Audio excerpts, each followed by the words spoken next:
Hello, Assalamualaikum. Waalaikumsalam. Boleh dengar saya? Dengar. Right, so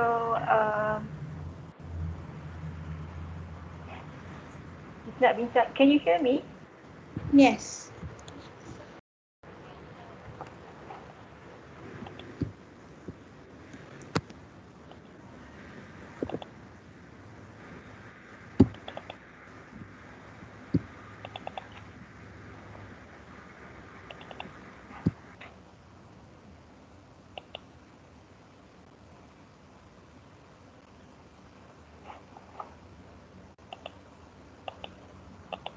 Dengar tak saya?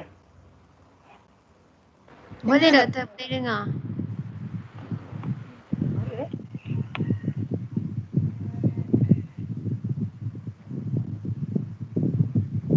Bali ke?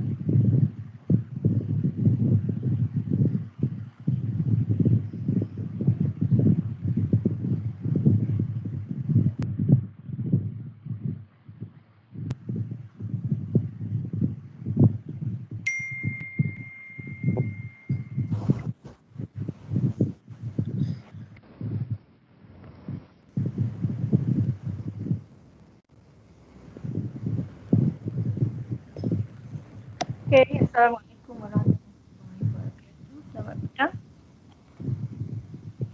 Boleh dengar tak? Boleh? Boleh doktor. Waalaikumsalam. Selamat petang doktor. Can you hear me? Can someone reply? Yes. Yes. Boleh doktor, tapi Boleh, saya doktor. kurang Yes, jelas. we can hear you. Tapi ia macam kurang jelas sikit.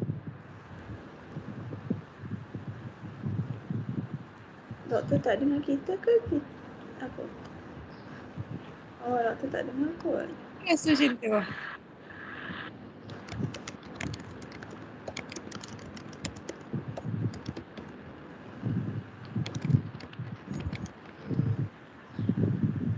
Okay.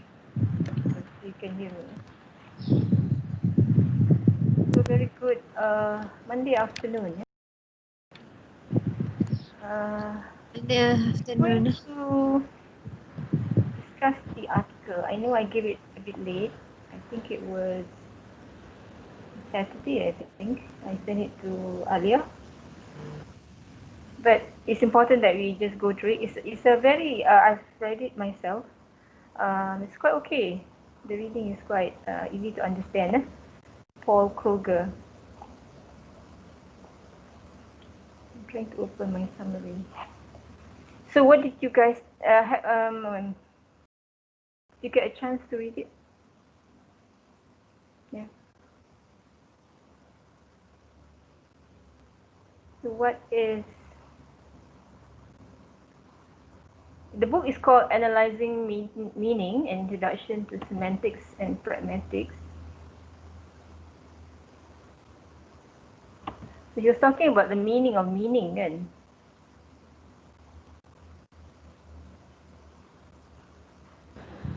So can someone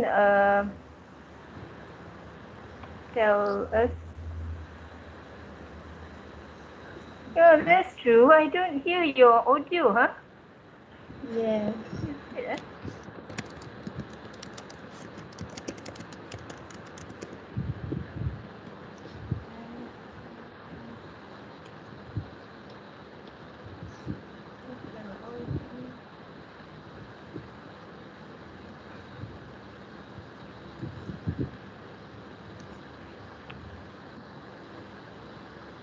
Does anyone remember there is a place where I can actually test my sound? Device setting only. Test sound. Okay, wait. Device setting and then speaker. If anyone knows, just type tau, because I'm not familiar with Windows punya. If she's using Windows.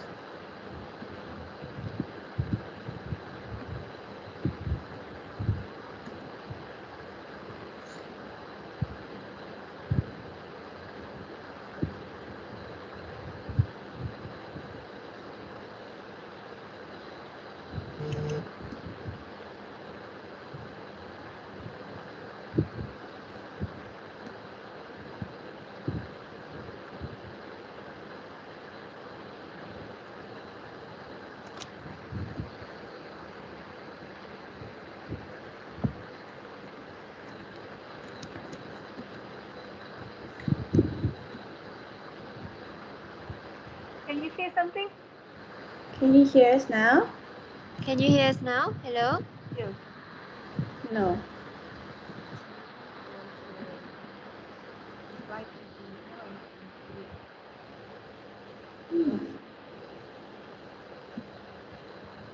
I must think I had a problem with the new one.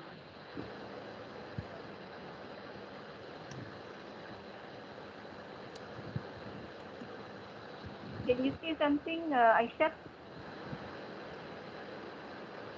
Aisha, you're mute. Hello, doctor? Hello? Maybe it's my.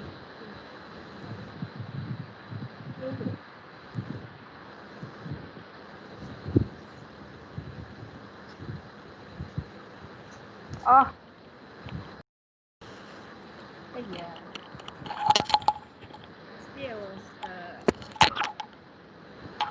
least the first year meeting.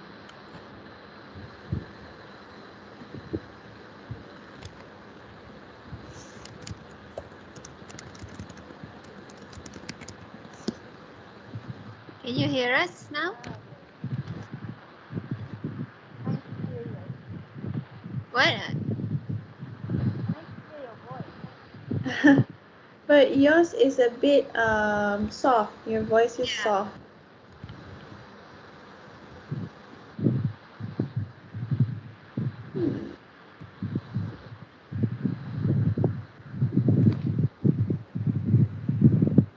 It seems as though your microphone is far from you, doctor.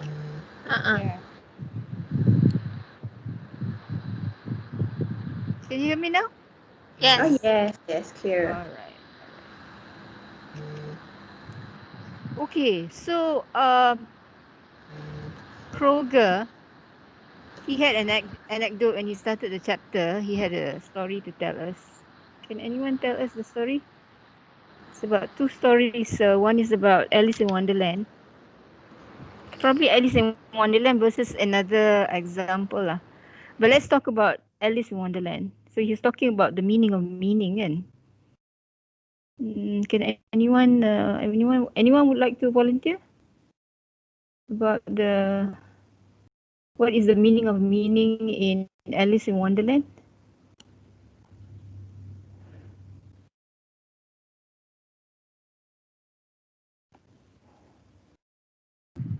From what I can read in the Alice in Wonderland, Humpty Dumpty said to Alice that meaning is just what he chose to mean a word. Like the word glory, he mean it as there's a nice knockdown argument for you. How is it? Hello? Yeah? Can you repeat that about the glory? Like when Humpty Dumpty explained the meaning of glory to Alice, he says that for him the meaning is there's a nice knockdown argument for you. He chose the word glory and make it the meaning, make it as his own meaning. Like he make it as he make the meaning of the word as he chose to mean it. For Mark Twain, Mark Twain, yes, Yeah. for Mark Twain, the word he described a person as good, but there's a there's a humor in the word good. In here, Twain implying that this man is puritanical, self-righteous, judgmental, or perhaps hypocritical. This is Can you read the sentence first of Mark Twain? the American author Mark Twain is said to have described a certain person as a good man in the worst sense of the word. The humor lies in the unexpected use of the word good, which sometimes something close to the opposite of its normal meaning. Twain implied that this man is puritanical, self-righteous, judgmental, or perhaps hypocritical. Nevertheless, despite using the word in an unfamiliar way, he still managed to communicate at least the general nature of his intended message. Right. So basically, one is Alice in Wonderland, where Humpty Dumpty. Did Alice was it Alice who asked Humpty Dumpty? Yes. Yeah. Yes. So Alice asked Humpty Dumpty what was the question? The meaning of what word? Glory. Oh, glory. Okay. So if you look at the text, it's at the first page of that chapter again.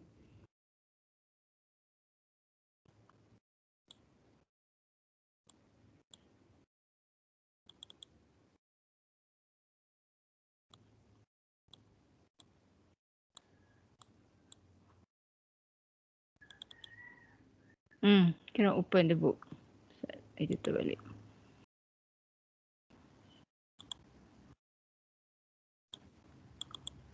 Let's yeah, what Aisha said was true.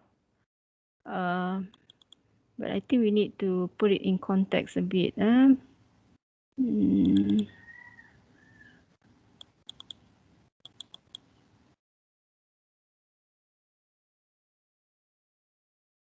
So in a sense, what Humpty Dumpty means of the word glory is that it is whatever meaning that I need to be. Can. So basically, Humpty Dumpty says, there's glory for you. And then Alice says, I don't know what you mean by glory. Of course you don't. And then Humpty Dumpty said, smilingly, of course you don't.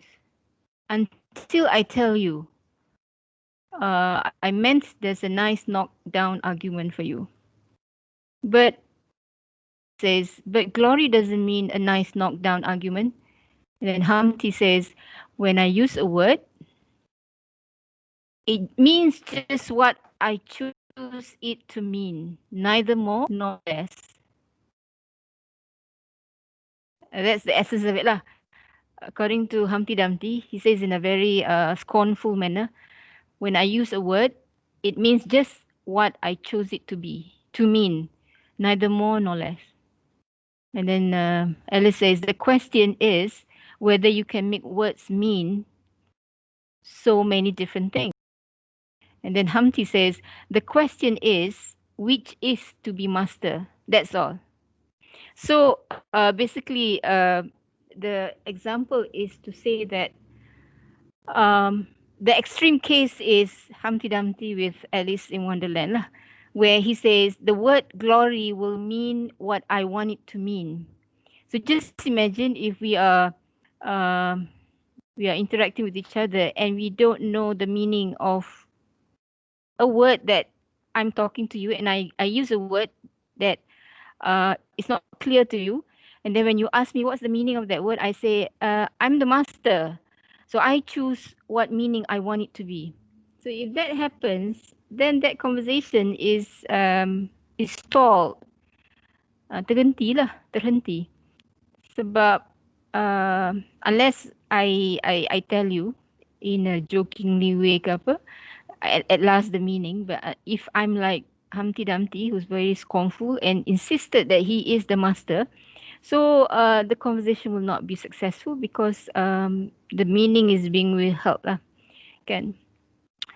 And then superficially, according to Kroger, Humpty Dumpty's comment seems similar to Mark Twain's. In which Humpty Dumpty and Mark Twain use a particular word in a previously unknown way. So the results is strikingly different.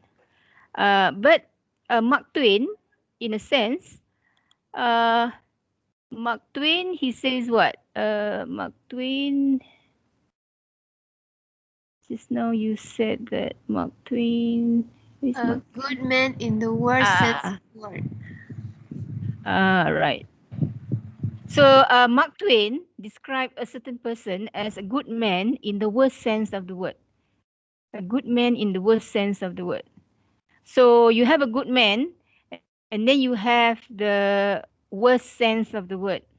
So it's kind of a humor. It lies partly in the unexpected use of the word good, with something close to the opposite of the normal meaning. So Mark Twain seems to be implying that this man is so good that he's the worst of the good. That he's so puritanically, he's so pure in that he follows strictly the scriptures. Puritanical, self-righteous, orang yang rasa dia benar saja. Judgmental because he thinks he's he's always right, so he's a bit judging of other people, and perhaps a bit hypocritical. So in a sense, Mark Twain is using language for a certain purpose. He uses the word good, but he uses it in the opposite way. Yeah. So macam tadi Humpty Dumpty, nobody knows what he means. He's the master, so only he knows. If he wants a certain meaning, then that is the meaning. But how do we know? We cannot read his mind, right? And then Mark Twain is using it for a certain purpose, for putting down people or for sounding hypocritical in that sense, kan? So in these two examples, Kroger is saying that they are bending the rules.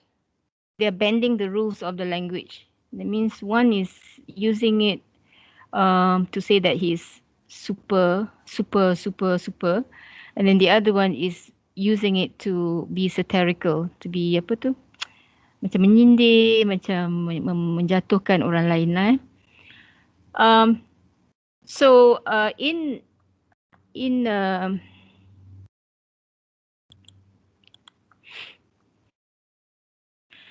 this book, we are in this course, we are interested both in the rules for normal communication. When we communicate, we share knowledge, we share meaning. But we are also interested in communication which bends the rules, because when we bend the rule, when we use the meaning but in a out of the ordinary meaning, there is usually a purpose. Sometimes to be funny, to create humor, sometimes to belittle someone, so a bit apa tu? Dia panggil apa? Cynical, a bit cynical. And so many other things lah. So but what is important is that semantic is the study between the word and the meaning. And this relationship is very rule governed. It's clearly rule governed. So we must know the meaning of the word, but also the set of rules for understanding, for interpreting the word when it's used. And what is important is that all of this, understanding the word and understanding the rules of the expressions, has to be shared. Has to be shared within the speech community, because if it's not shared, then it defeats the purpose of communication. So all these components, according to Kroger, must be shared by the speech community for communication to be possible. Okay, so basically that's the purpose of that story, the way that he began like that. Yeah? Okay, then he talks about semantics and pragmatics. So then what is his, how does he distinguish pragmatic and semantic? Any volunteers yang dah baca tu?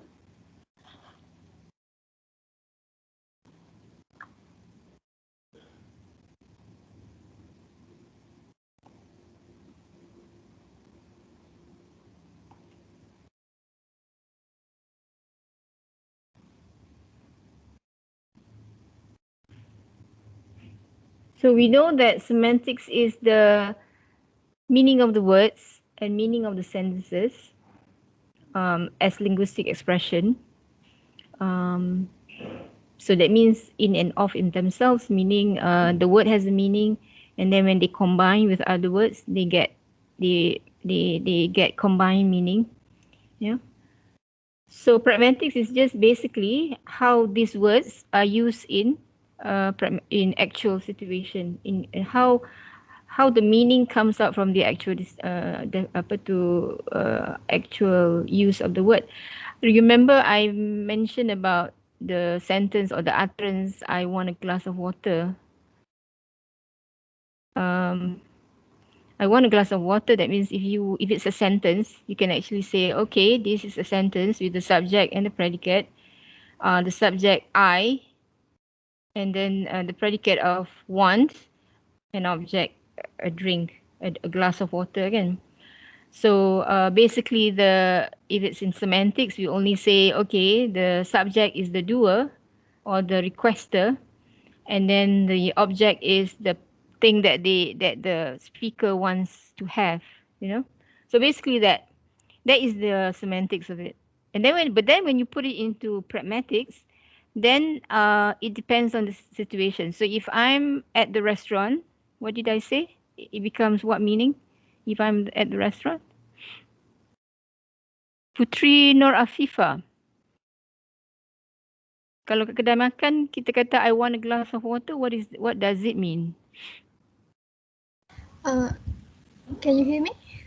Yes. It means that we want the waiter to bring us a glass of water. Right, but in general, what can you say? What are you doing with that language? What's the pragmatic of it?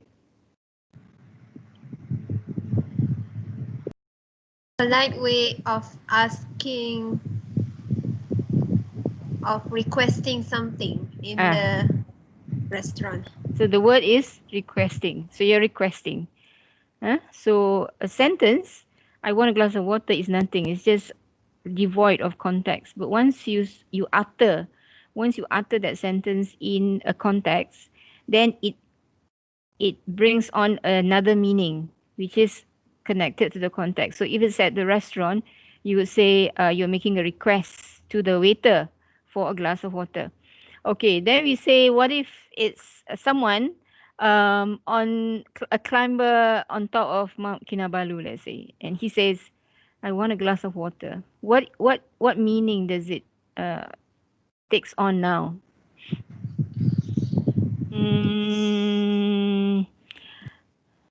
Jianyo, ZN. Yes. Yes. Hi. So if you're a climber on top of the mountain and you say, I want a glass of water, what does that mean? Means he wants water, but then he doesn't have it. Yeah. Yeah. So his intention, he wants something. Alright.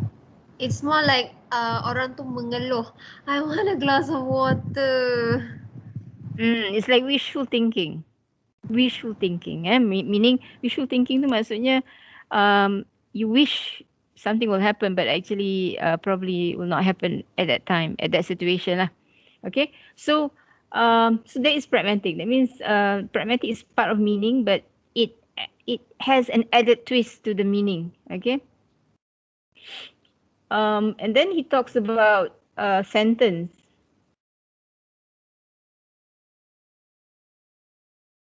So he mentioned about Teochew. Siapa ya? Tang. Did you read about his example about Teochew? Not yet, doctor. Sorry. Not yet. Okay. So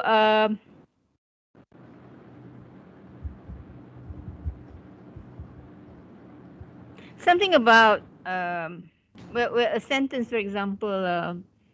I guess he was talking about the meaning of the sentence. So let's say when you meet each other, yes, Tang, when you meet each other, or you meet another Chinese friend, you're walking and you meet someone, and the first thing you said you say to that person is, "Have you eaten?" Right. Yeah, So yeah. that's an example that Kroger brings in. Have you eaten? So if let's say if that's the situation, you meet a friend and you say, "Have you eaten?" How would you interpret that sentence or that utterance? It's more like asking how are you instead of really asking him does he really eat something. And what's your reply normally? Yeah, I've eaten. How about you? But does it mean that you've really eaten? Maybe yes or Maybe yes, maybe no. yeah. Doesn't important, I think. It's not important. So it can like have a double meaning lah. Meaning I'm fine and then I have eaten. Yeah. It takes on different meanings. So, for example, if what Tang was saying that, okay, he just say, I've eaten. And have you eaten? You ask him back, right? Have you eaten? Yeah. That is called fatigue communion, meaning it's a social interaction. It doesn't have any linguistic meaning, but it's a social thing that you say to each other when you meet each other. So that's called fatigue communion. Yeah. Macam orang Melayu kita kata apa? Apa khabar? Sihat? Apa khabar? Sihat? Sebenarnya bukan kita nak tahu sangat keadaan kesihatan dia. Hanya untuk dia cakap Alhamdulillah sihat. You sihat? Sihat. Macam tu lah. And then you go off your way or you start talking about what is it that you really want to say. But then Kroger puts the same utterance in a clinic with a patient doctor. And the doctor asks the patient in Teochew, have you eaten? So what kind of meaning then it takes on? Tang? In the doctor. Doctor asks you in Maybe the doctor really wants to know about the diet. Yes. So in the second instance where in the doctor's room, when the doctor asks you, he is genuinely asking you for information. So for example, maybe he wants to give you a medication that requires to be taken on an empty stomach, for example, kan? So if you say you have not eaten, then he say, you probably can take this medication to ease your pain. So if you say, I've just eaten before I came, then the doctor might give you something else. So that's another example of context meaning in that sense. So basically, Kroger is saying that a sentence is a linguistic expression. It's usually a well-formed string of words. It's grammatical sentence usually, and it is not doesn't have any relation to any situation. But in utterance, is something that is a word that is a sentence that is spoken by the speaker to a hearer in a certain situation. So he says, an utterance meaning is the totality of what the speaker intends to convey by making that utterance. So when you utter something, the meaning involved is what you want it to mean by making the utterance. Yeah. So actually, there are three levels of meaning. One is the word meaning, and secondly is the sentence meaning, and the third is the utterance meaning. And then he talks about onomatopic sounds. Onomatopic sounds are sounds which are made from sounds in the environment. So for example, you say the sound of a bell is ding dong, sound of a housefly is bzzz, like that.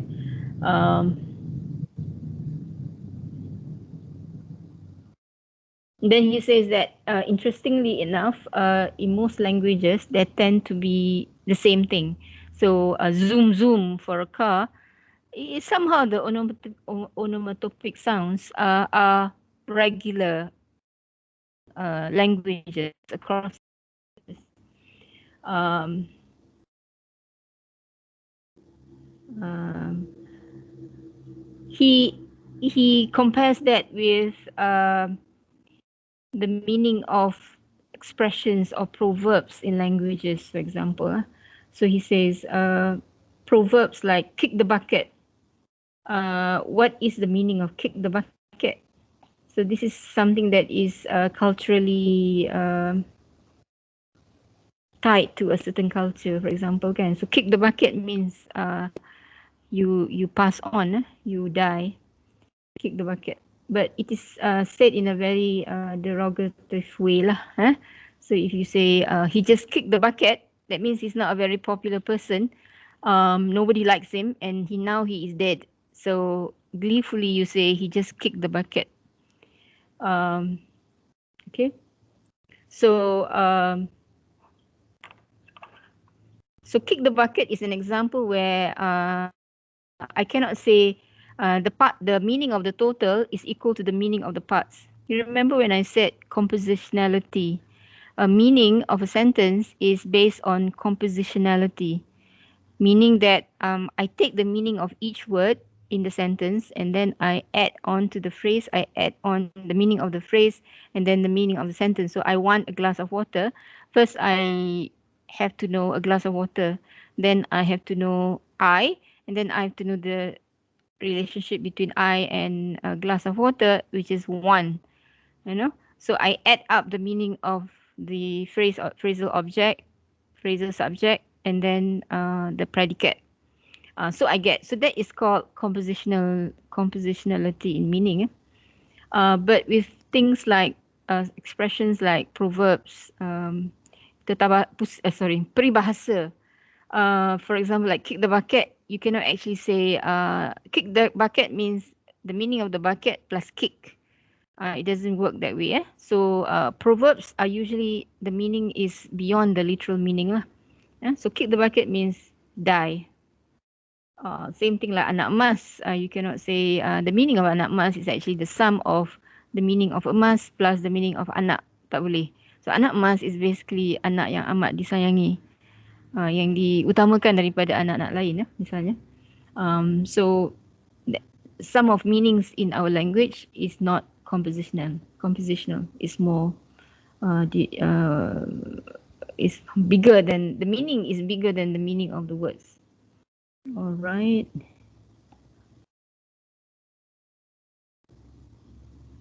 And then he talks about saying, meaning, and doing. So when you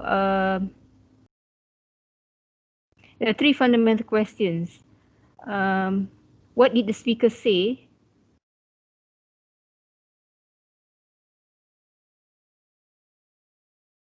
And then what did the speaker intend to communicate, which is meaning. So what the speaker say is basically saying. Yeah? And then what did the speaker intend to communicate, that is meaning. And then what is the speaker doing? Okay, so these are the three things that are fundamental. What did the speaker say is basically what is the semantic content of the utterance. What did the speaker intend to communicate simply means what he intends it to mean. And then what is he doing? What is the speech act that he's doing? Is he requesting? Is he ordering? Is he declaring something? Okay. He goes on about describing. Is that it? Okay, so I think I stopped there. So basically, you should read it. You should read it because it gives a nice introduction um, to what is meaning. What is meaning? What is meaning in language? Okay, so now we go to our lecture today, which is continuing with that. This one.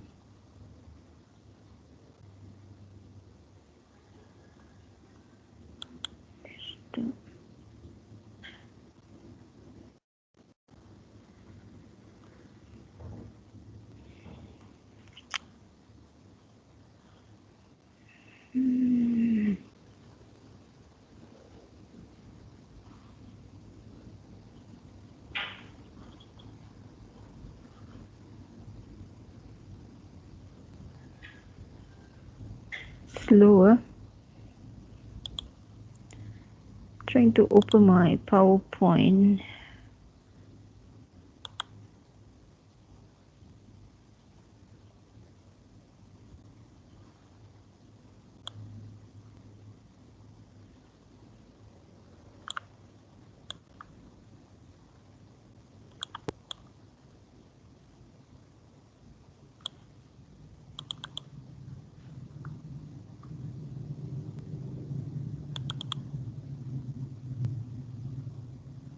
Where should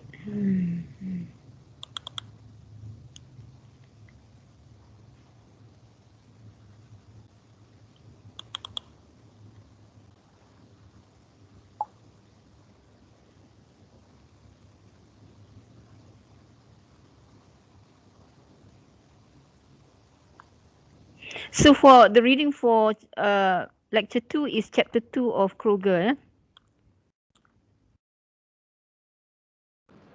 Okay, doktor.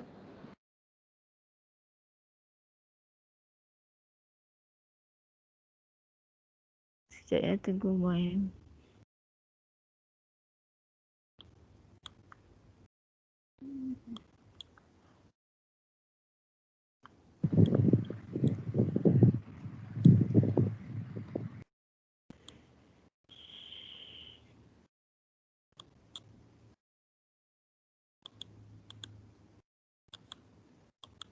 Computer is very slow.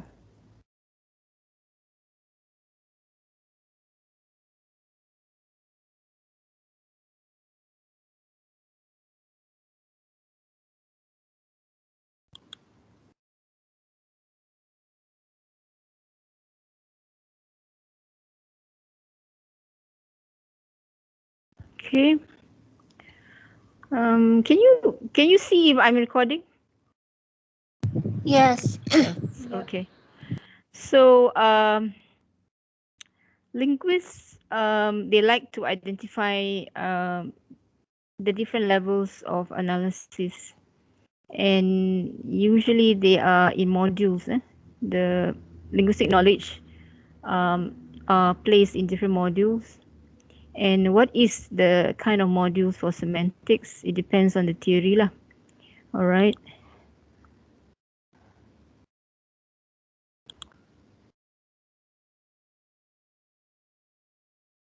Okay, so there is a relationship between word and sentence meaning, and word meaning is basically the mental lexicon, which is large and finite body of knowledge, which has semantic information stored in our mind. And this lexicon is continually expanding as we grow, children as they grow older, and we as we are exposed more to certain areas of knowledge, it expands. Then you have phrase and sentence meaning. And phrase and sentence meaning is one of the features that are connected to it is productivity. So these are the wonders of the language in that speakers regularly create sentences that they have never used or heard before. They so and then why? How is this possible? According to the generative grammarians, and this is the plus points of generative grammarians like Noam Chomsky, is the creativity of sentence formation. The productivity is being fueled, being promoted by creativity of sentence formation. That in that a relatively small number of combinatory rules, a small number of relatively small number of combinatory rules may allow speakers to use a finite set of words to create a very large, infinite number of sentences. So the rules, the combinatory rules plus the vocabulary and the different kinds of combination rules will allow us, the speakers, to produce very large, infinite number of sentences. And to allow for this, the rules for sentence formation has to be recursive. This is what we saw in syntax. It has to be recursive. It can happen more than once. It can duplicate itself. Recursive. What do you mean by recursive? It means allowing repetitive embedding or coordination of syntactic categories. All right, so we'll see this after this. So for example, this is the combinatory rules for sentence, let's say. So sentence can be broken down into a sentence and a sentence, and then you have the asterisk. So the asterisk is saying that this can be recursive. Asterisk means recursive in a rule. So it can be repeated. So it can mean 1A. It can say, okay, you have an S, and then you have an one S. So S and this N and one S, so it becomes S and S. You can also have one B, which is S, the original S, and then you have the S in 1A, and then another S. So now there are two sentences embedded in the main sentence, can? In 1A is one sentence embedded in the original sentence. In 1B is two sentences embedded in the original sentence or matrix sentence. And then you can also have many. You can also have another S. So the original sentence plus S plus S plus S, etc. That means it can keep on going. So when you have something like this, it's recursive. The embedding is being repeated. It causes a very creative long sentence. Yeah. And this does not only happen at the sentence level. It can also happen at the phrasal or clausal level. Phrasal level. So, for example, the noun phrase, you can actually say a noun phrase is broken down into a noun phrase and another noun phrase. And then you have the same thing as just now. You have the asterisk, which means recursive. So I can say to A, I bought a book, which is the first NP. And then I can say I bought a book and a magazine. So I can take NP and this NP to be to B. And then I can recursively add another NP. I can say I bought a book and a magazine and some pens. And this can go on and on and on, you know. So in that sense, when we make this very creative sentence, we are actually demonstrating that language is very creative, productive, and the meaning has to go with the creativity, because you notice that all of these creative extended clauses and phrases, they are all grammatical. They are all meaningful. So this insight implication for semantic description, that the novel sentences that we are producing will obey the semantic rules of the language, as long as the sentences produced are grammatical. So in this sense, 2C or 1C seems to obey the semantic rules of the language. So in a sense, This is where also the meaning of sentences must be created by rules of combination too.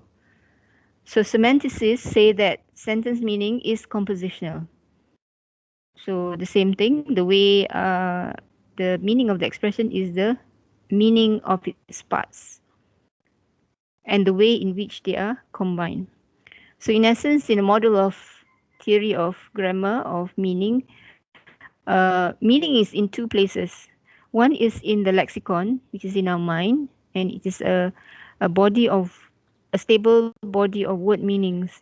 Any word that we know, we have the entry in our lexicon. And then number two is the limitless uh, combinatory combinations that we saw just now, limitless composed meanings of sentences. So in a sense, we say semantic rules have to be compositional to the grammatical rules. Yeah. And in Noam's transformational grammar, transformational generative grammar, he demonstrated that syntactic rules are connected to interpretation rules or semantics through a certain level, which is called logical form. So there is a certain level of representation where the syntactic rules communicate with the semantic rules. Yeah, and in Noam Chomsky's grammar, it's called logical form. But in some other theories, it will be some other representation, but it still says that there is a two-way connection between the syntactic rules and the semantic rules. They fit into each other. Okay, so now we get to, so we've sort of like, okay, we know that, we take that into account, what we have just said. Now we go back to the meaning. What is meaning? So in Ferdinand de Saussure actually says that there are two distinctions when you talk about meaning. When you remember the triangle that we were looking at the other day, the triangle of meaning. So this is where the reference and the sense comes in. So we know that words stand in a relationship to the world or our mental classification of the world. They allow us to identify parts of the world and make statements about them. However, words also derive their value from their positions within the language system. So whenever a language hooks into the world, a language meaning a word, hooks into or refers to a certain object in the world is called reference. So that would be the triangle at the bottom. You have the sign, which is the language, and then the referent, which is the object or entity in the world. And then you have also the semantic links between the words. So the semantic links between the words in the vocabulary system is an aspect of their sense or meaning. So basically, actually, meaning is seen as one is the reference. Meaning is referential again. It refers to a certain thing in the world. And second is meaning is the meaning of the words when they are in that vocabulary. The meaning of words are determined by their relationship with other words. So that is called sense. So Ferdinand de Saussure said that each word is a word having its own capacity for reference. It can refer to an outside word, but each word is also linked to other words in the same language. So he shows us this reference and sense in the vocabulary. So you have the this is the relationship between the so this is called the patterning. Yeah? So each of the oval shape is a word having its own capacity for reference, but each word is also linked to other words. So this is one word, and this is another word, and this is another word. So this word is linked to another word, and this word is linked to the other word. But after a while, every word is linked to some words. Kan?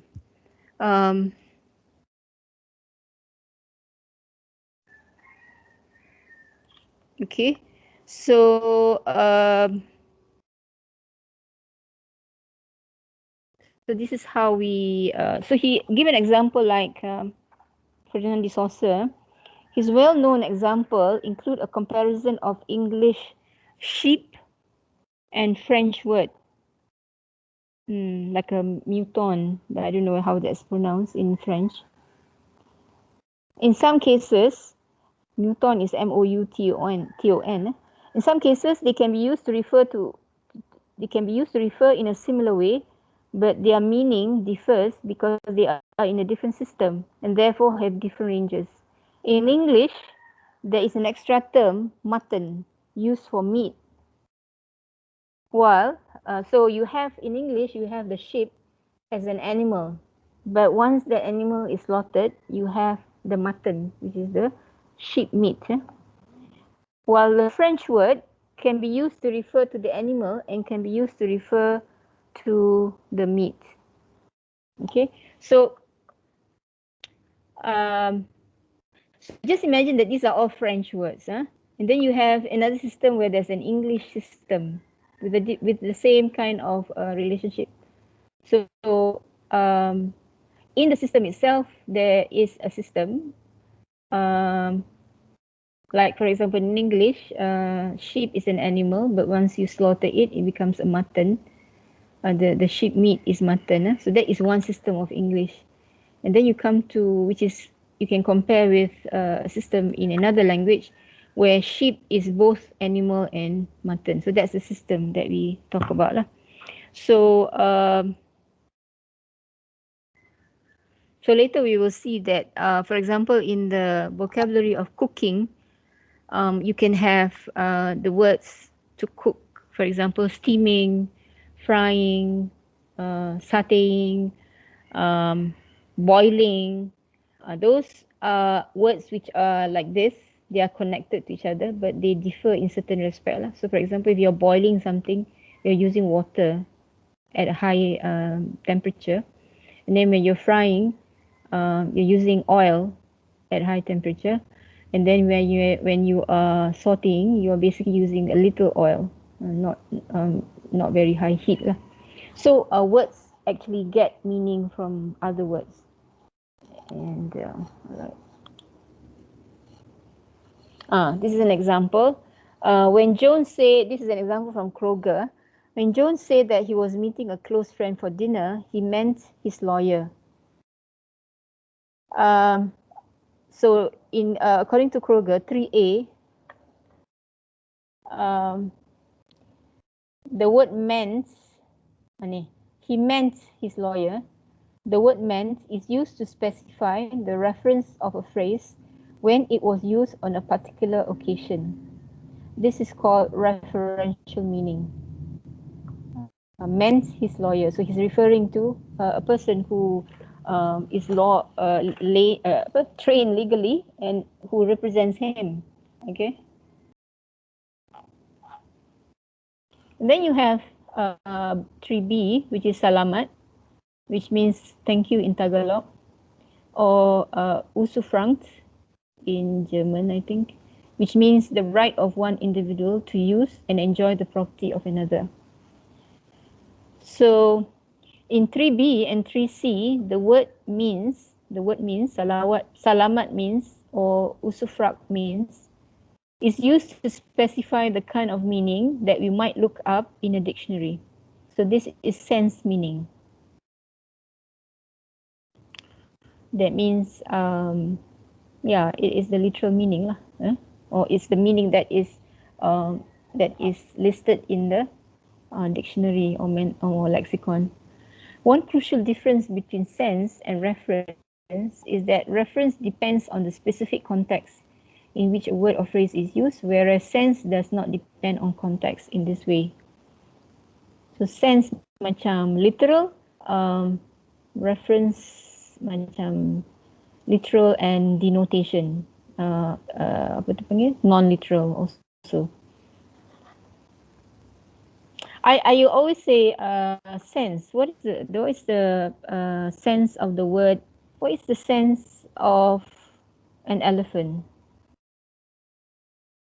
What is the sense of the meaning of elephant? So you sort of say you will tell me all the features of of elephant. It's big, it's huge.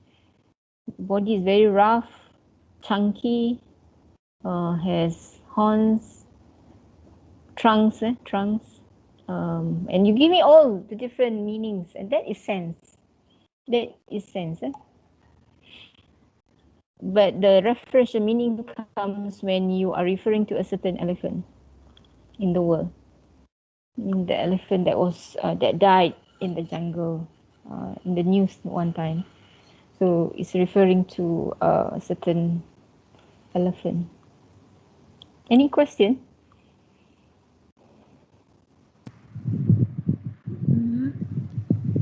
What about if someone says the elephant in the room? That's referential. Because you can imagine that the person is pointing, or even the elephant in the room or the elephant in the cage. It is referring to a certain elephant in the world. So it's referential.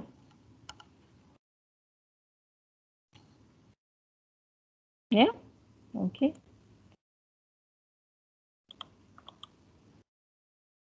Okay. What about sentences? Sentences are abstract grammatical elements which can be obtained from utterances. And words and sentences are abstracted or generalized from the actual use. Yeah. So for sentences, aspects such as pitch levels, high, low levels, accent differences due to regional or social variation is not important because it doesn't have that.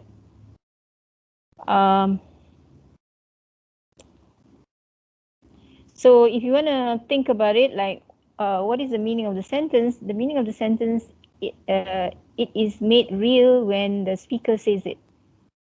So sentences are abstract elements to be made real by uttering them. From the perspective of the speakers, the sentence mean whatever is meant by the speaker. And from the perspective of the hearer, the sentences mean when the words or the sentences, the sounds come to the hearer, it will be interpreted by the hearer, and then by filtering out certain kinds of information from the utterance. So basically, it is the abstract elements that are being focused on. All right. Then we come to propositions. Propositions is also an abstraction. So what is a proposition? A proposition attributes some property to an entity or a relation between two or more entities. So it's a feature of something. It is either true or false. So either is truthhood and falsehood are essential properties of proposition. The truth or falsehood of an utterance is a sign that at least one proposition has been expressed. So, for example, if I say, it rained last night. It rained last night, kan? So, in order for me to ascertain the falsehood, whether it's false or true, has to be when I open my window and I see the garden is wet. Let's say the grounds are wet. So then I can say yes, it's true that it rained last night because the garden is wet. Yeah? Doctor, can I ask, is proposition similar with premise?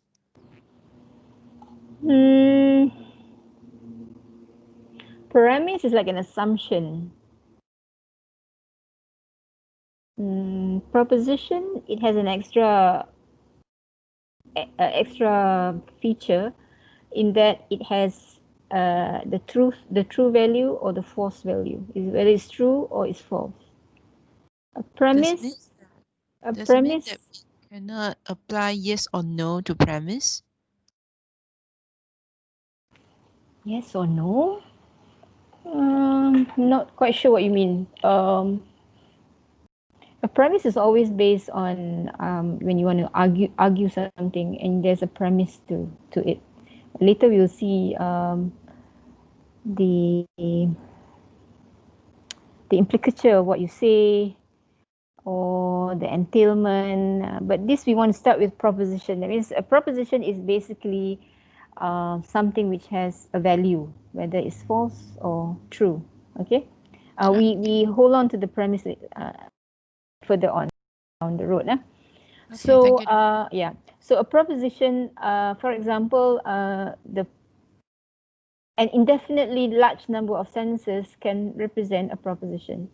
So, for example, if the proposition is the word, the predicate saw, the verb saw, and then it's represented this way, and then you have in bracket John, comma, Mary, and the relationship. So this is the predicate, and the relationship between John is always the doer of saw, and then Mary is always the recipient of saw. So this is the basic proposition lah. Yeah? And then this basic meaning can be represented at the surface level, at the language level, with the meaning of John saw Mary. And then it can mean also John saw Mary, but John saw his sister if his sister is Mary. So you go back to John saw Mary, and then you can also say John saw his sister, just in the case that Mary is his sister. Mary was seen by Peter's uncle. Mary was seen by Peter's uncle. It's true if John, in 1 and 2, if John is Peter's uncle. So you can actually substitute the meaning, or it can mean many things. John saw Jane's best friend. It's also true for Mary if Mary is Jane's best friend, etc., etc. So a proposition is a potential unit of knowledge. It is only a unit of knowledge if it's true. So if it's true, it's factual, then it is a unit of knowledge. Yeah? So meaning you can have one proposition, but it can mean so many things, depending on what we understand it to be, right? So it can be 1 to 5, etc., etc.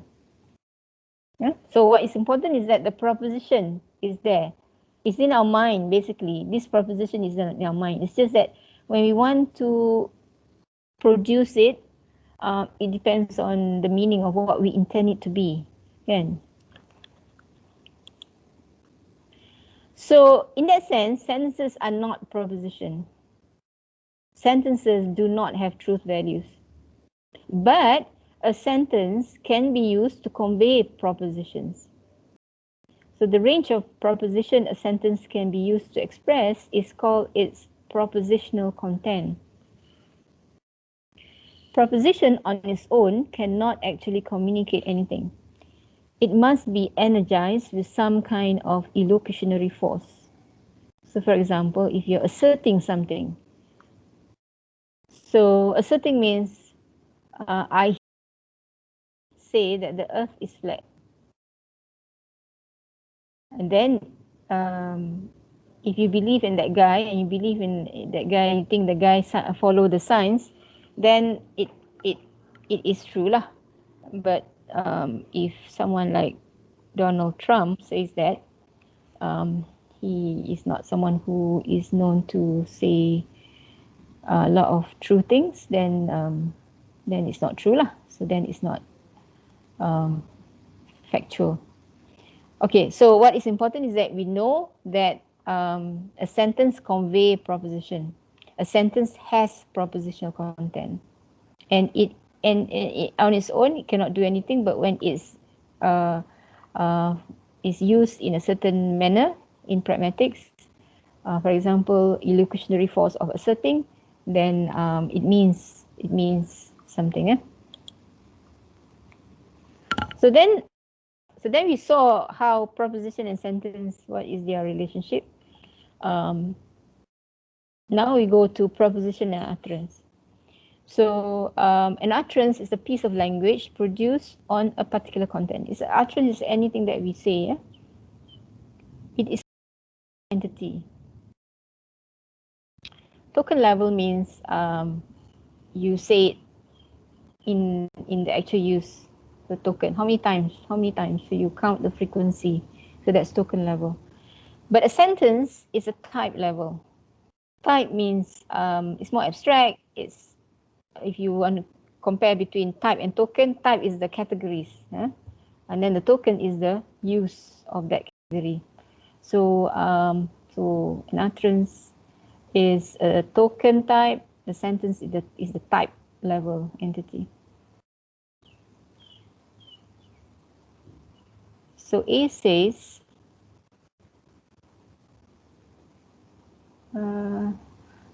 the cat is on the mat. And then B says the cat is on the mat. Two utterances but one sentence. So the one sentence is the cat is on the mat. And then A says it and then B says it. So then there are two utterances but one sentence. The meaning intended by speakers might not be obtained by uttering the sentence to which it applies.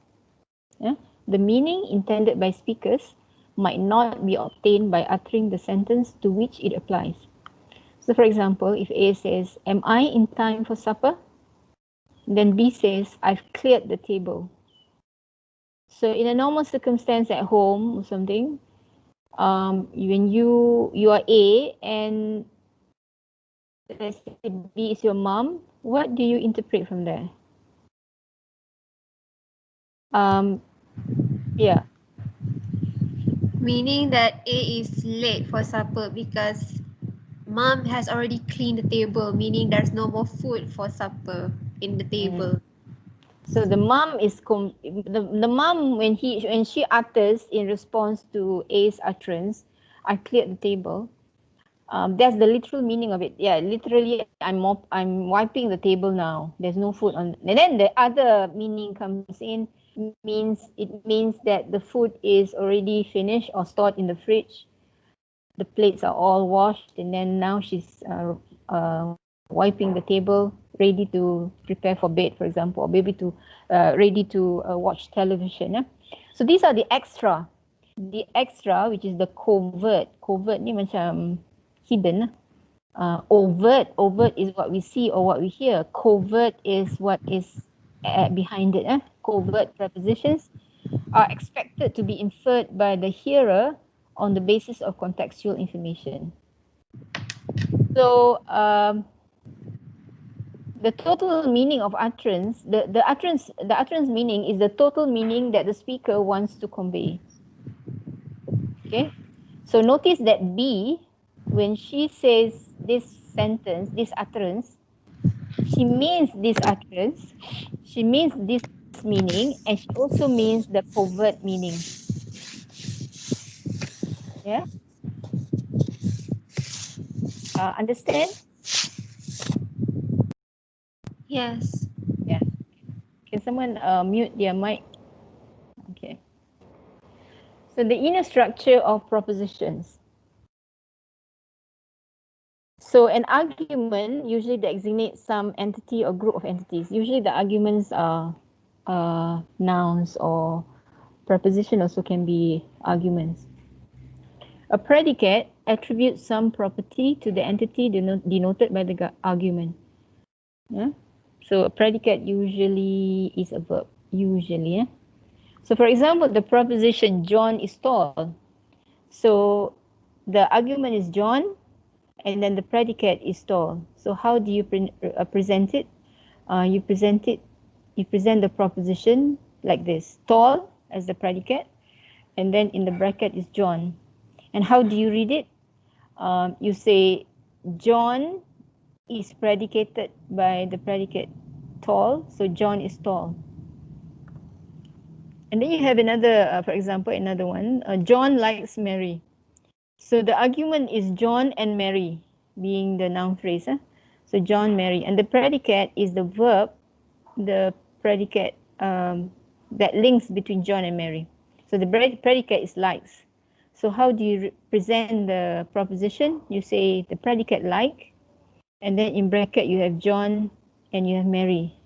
And when you organize the noun phrase like this, it is understood that John is the first noun phrase, is usually the doer. John likes Mary, the recipient of the verb liking. So John likes Mary. Okay. So we have done with that. Now we go to another kind which involves proposition also. We call it presupposition. The truth of the express proposition is assumed to be common knowledge, shared by speaker and addressee. So John says to Mary, "I'm glad that you got the job." And then the presupposition is Mary got the job. So the presupposition is the shared knowledge. So John knows that Mary went for the interview and got the job. So the presupposition is Mary got the job. So then just saying, "I'm glad that you got the job." But what is the presupposition? The assumption that is shared by both hearer and speaker is that Mary got the job. So the speaker presupposes that the hearer got the job and express his pleasure at the fact. The function of the clause, "you got the job," is to specify what it is that the speaker is glad about. So in this, he's just saying that he's glad that Mary got the job. So presupposition is shared knowledge, common knowledge. And then you have, for example, the sentence, "The present king of France is bald." The present king of France is bald. Now this presupposes that there is a king of France, but not that the king of France is bald. When you read this, your assumption is that there is a king of France. You're not assuming that the king of France is bald. The dominant assumption, the dominant presupposition is that there is a king of France.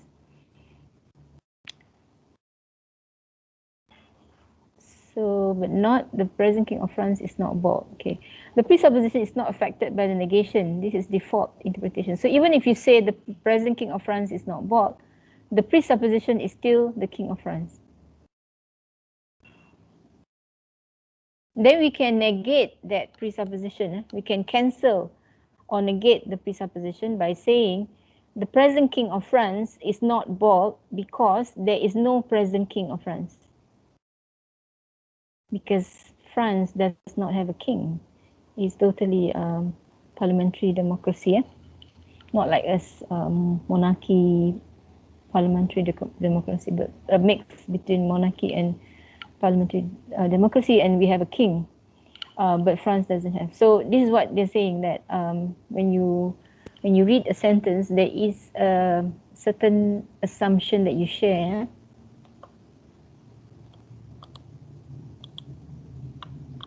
Okay. Okay, now we talk about. Okay, wait.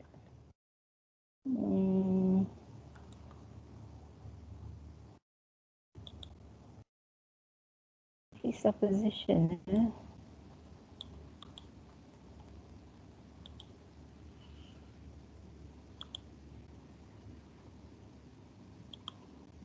Oh, tak ada pula ya.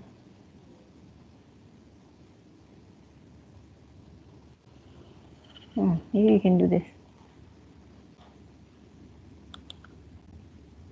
For each of the following, determine whether it expresses a proposition. Use the phrase, "Is it true?"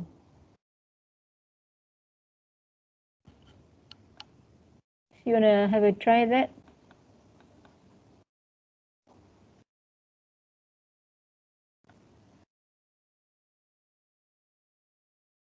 So for example, you say, is it true that woman?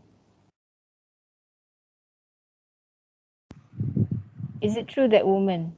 Is that a proposition? No. Is it true that light bulb? Also No. Okay. You go on.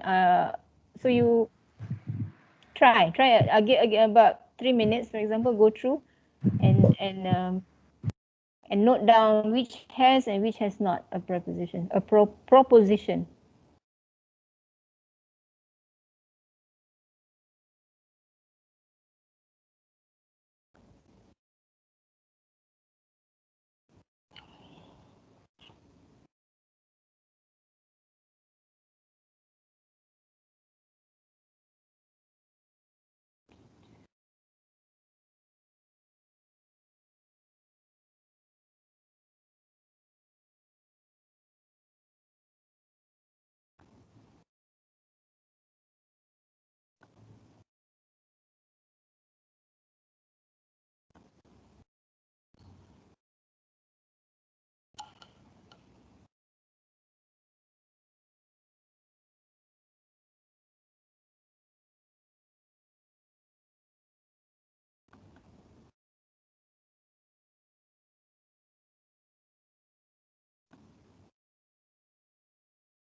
Remember that a proposition has a true or false value.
Okay, so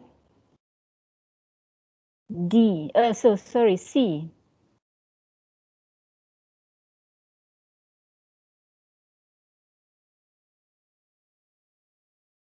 Yes.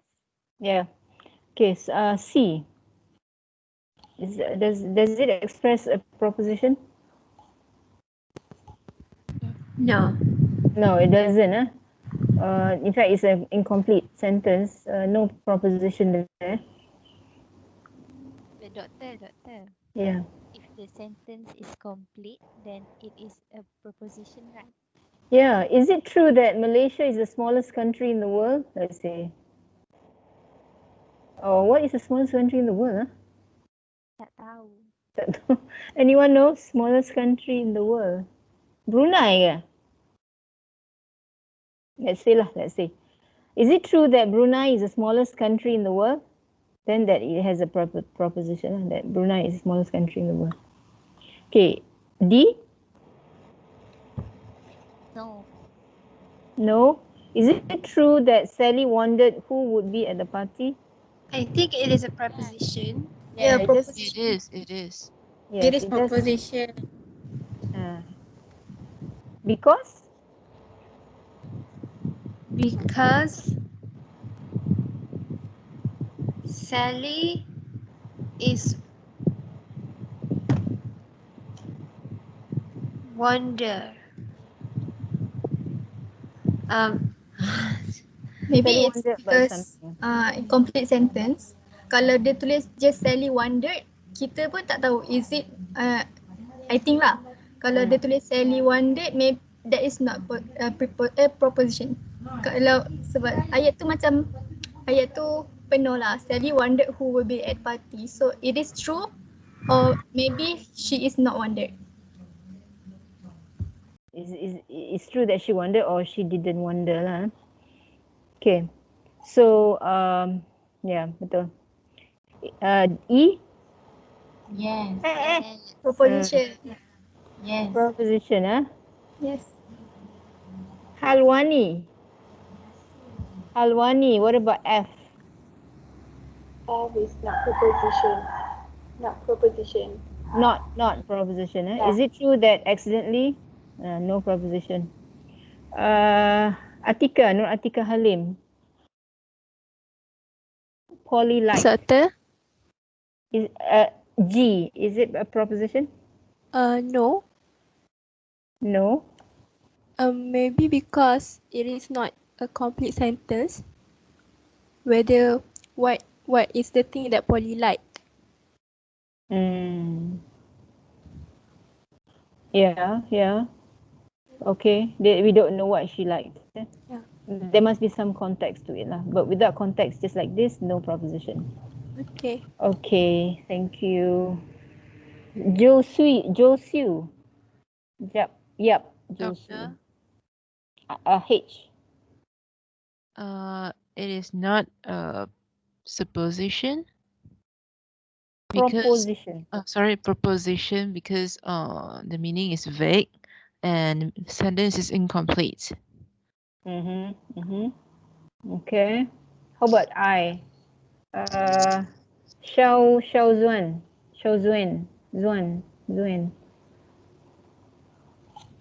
Pang Xiao Zuan. Yes, doctor. Yeah. It What is about a proposition. I? Yes, Sally likes to sleep. Okay. So it does have a proposition. It does have a content. All Yeah. right. What about J? Eunice, what about J? J would be not a proposition, don't have the subject, and we wouldn't know who brings some beer. So it's not. It's not a proposition. So in a sense, we feel that proposition conveys propositional content. It must convey a propositional content.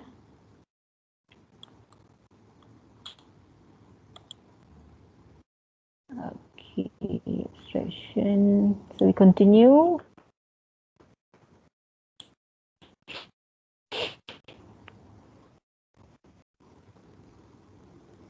Proposition and entailment.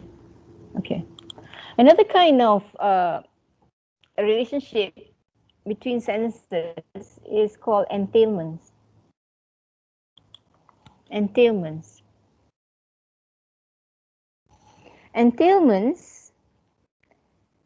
of a declarative sentence are those propositions that can be inferred from it in isolation from any context. You remember just now, presupposition is inferred from context shared by the speaker and the hearer. And then entailment is in isolation from any context. It must be true. Now it has like a very overt true condition. It must be true whenever the sentence itself expresses a true claim. So for example, the sentence 8, we've just bought a car. And then the sentence 9, we've just bought something. So in this instance, we say sentence 9 entails, sentence 8 entails sentence 9. And 9 is an entailment of 8. Because when we've just bought a car, then it entails that we just bought something. So if it's true, if it's true that we've just bought a car, then it must be true that we've just bought something. Betul? Yeah? So there are no circumstances in which 8 is true and 9 is false. No circumstances. Let's say 8 is true, we've just bought a car. And then it's not true that we've just bought something. So no circumstances. That means something is not right there lah. So we just there is entailment there. So then formally we say A entails B. A is, let's say, a sentence number 8. B is the sentence number 9. A entails B. Whenever A is true, B is true. The information that B conveys is contained in the information that A conveys. So the information that B conveys, bought something, is contained in the information in this sentence, bought a car. A situation described by A must also be a situation described by B. So a situation described by 8, which is buying a car, must be true with the situation of 9, that is buying something. And A and B is not contradictory.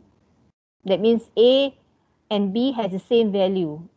It cannot be that A is true and B is false.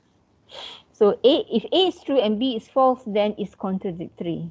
It cannot be true in any situation. Okay.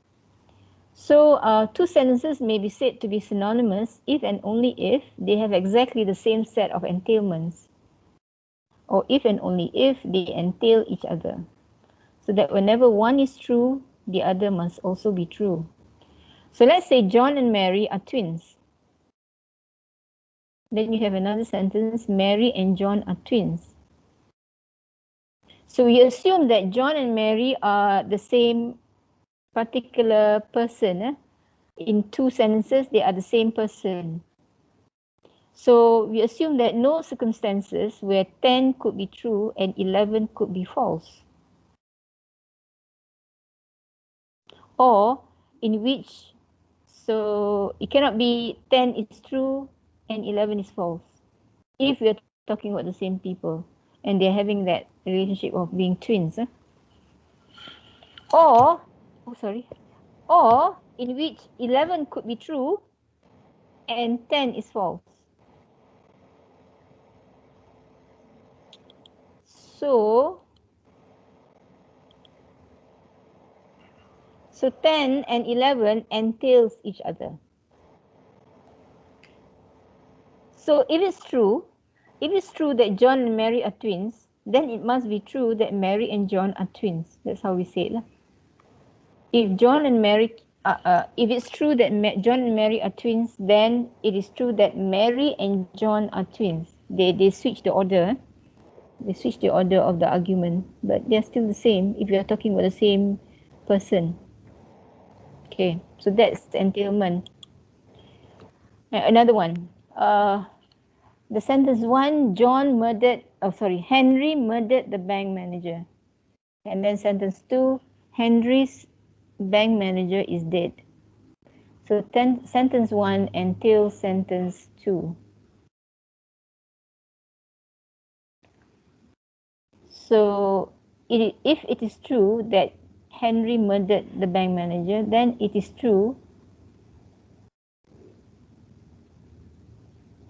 Oh, this one.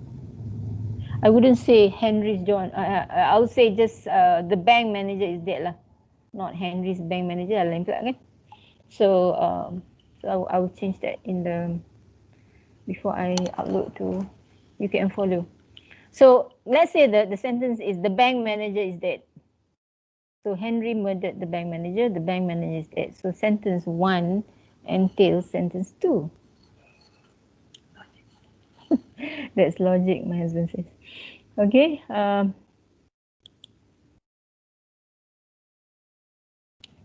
So two sentences may be said contradictories if each entails the negation of the other.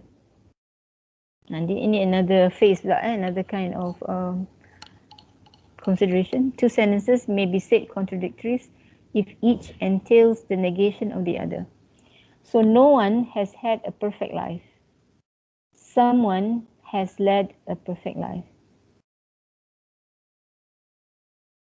So if 12 is true, that no one has had a perfect life, then 13 must be false, because it's contradictory. If no one has had a perfect life is false, then it's not true that someone has led a perfect life.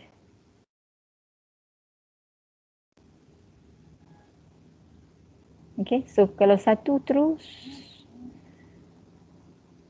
then if no one has a perfect life, then this must be false, because this is saying that someone is leading a perfect life. And if 13 is true, someone has led a perfect life, then no one has led a perfect life is false. It's contradictory. When you go back after this lecture tonight, when you're in your bed think about this. It needs some thinking. And then we have, I have no brothers, but my elder brother is tall. This is also a contradictory. Not possible in the world. You have no brothers, but my elder brother is tall. Or I have no brothers, I have a brother. Also contradictory to one another. So if I have no brothers is false.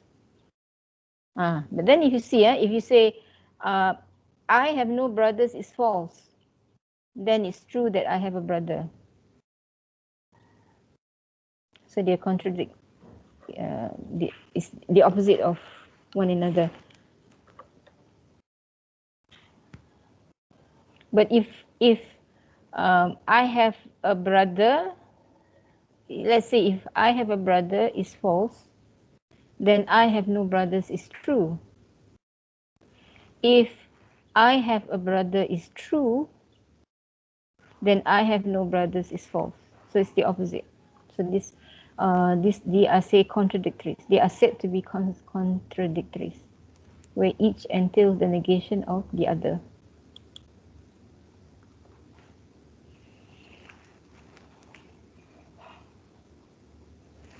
Understanding the meanings of sentences in terms of their truth condition allows us to investigate certain semantic relations that hold between sentences.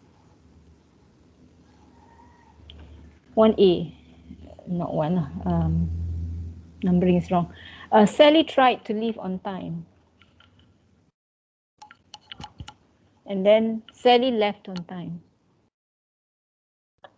So can you imagine a situation in which 1A and 1B are both true?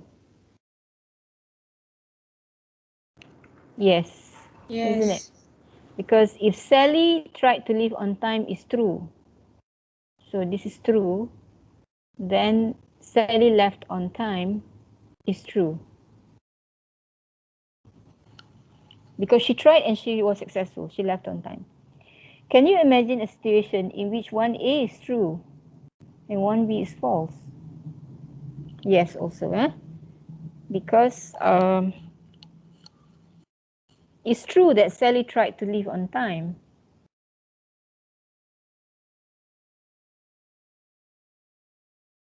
But she didn't, but so let's say if Sally tried to leave on time is true, and then Sally left on time is false. Can? That means she was not successful. She tried, but she was not successful. So left on time is false. So it can be this is true and this is false. And it can also be this is true and this is true. So this basically at the side, on the right side, is the possible true values. So in this instance, TT means true. That means both are true, and then one is true and one is false.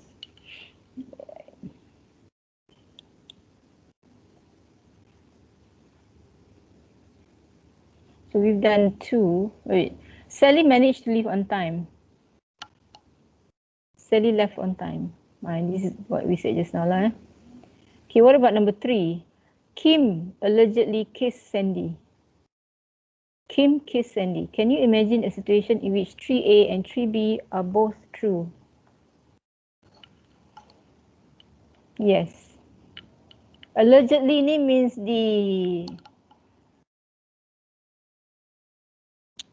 Melayunya apa didakwa kot. Kim didakwa telah mencium Sandy. Allegedly. Accused of lah, accused of. And then it's true that Kim kissed Sandy. So can be. Both are true.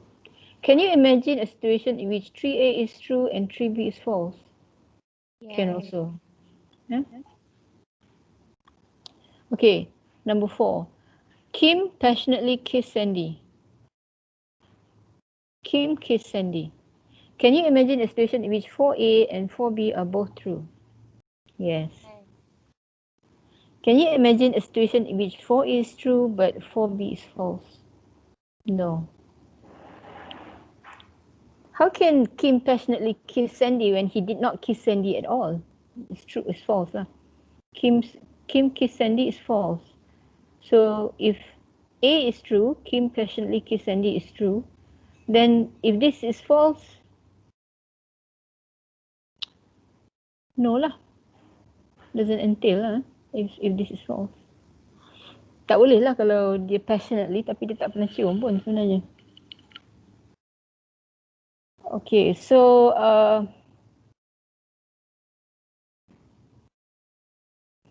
in sentence 1 and 2, 1 and 3, the truth of A tells us nothing about the truth or false of B. Managed to leave on time, allegedly kissed Sandy, tells us nothing about whether B is true or false. In sentences 2 and 4, requires that the B is false. In sentences 2 and 4, sentence A requires that sentence B is true. 2 and 4.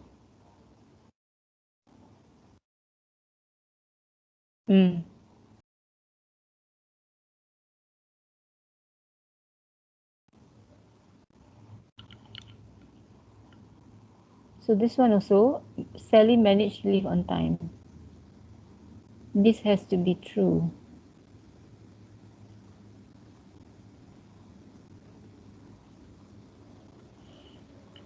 Tapi kalau allegedly, passionately,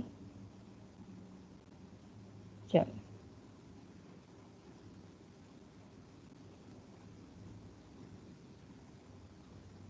So 2 and 4, you have passionately, then this has to be true.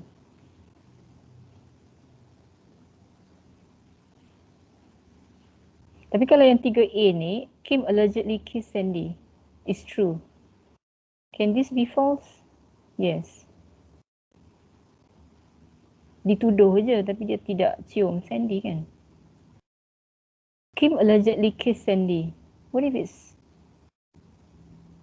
true? Boleh juga. Kim allegedly kissed Sandy and Kim did kiss Sandy.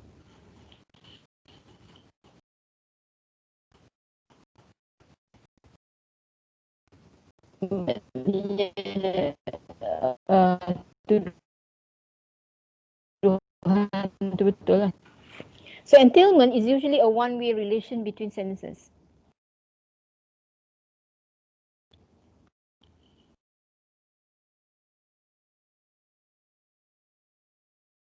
So Kim passionately kissed Sandy, that means Kim kissed Sandy, is true. But occasionally two sentences will mutually entail each other. Mutually. Kim lied to Sandy. Kim said something untrue to Sandy.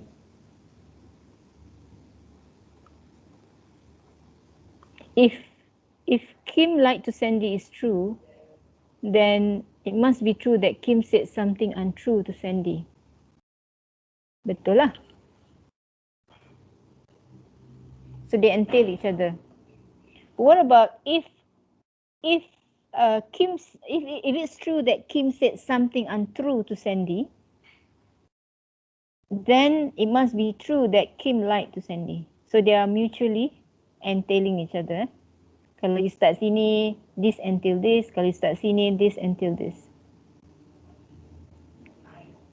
How can we tell whether a sentence A entails another sentence B? Can you imagine a situation in which A is true but B is false? If yes, that means A does not entail B. If no, then A entails B. So this is a rule of law lah, rule of the thumb.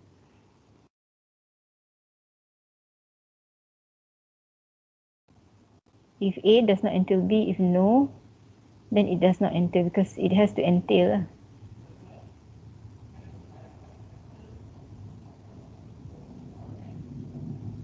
Can you imagine a situation in which A is true but B is false? Yes. Okay.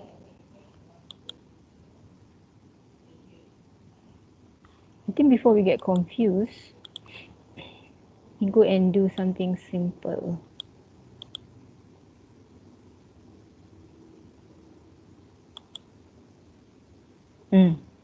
Let's do this. Let's take 5 minutes to look at this.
Okay.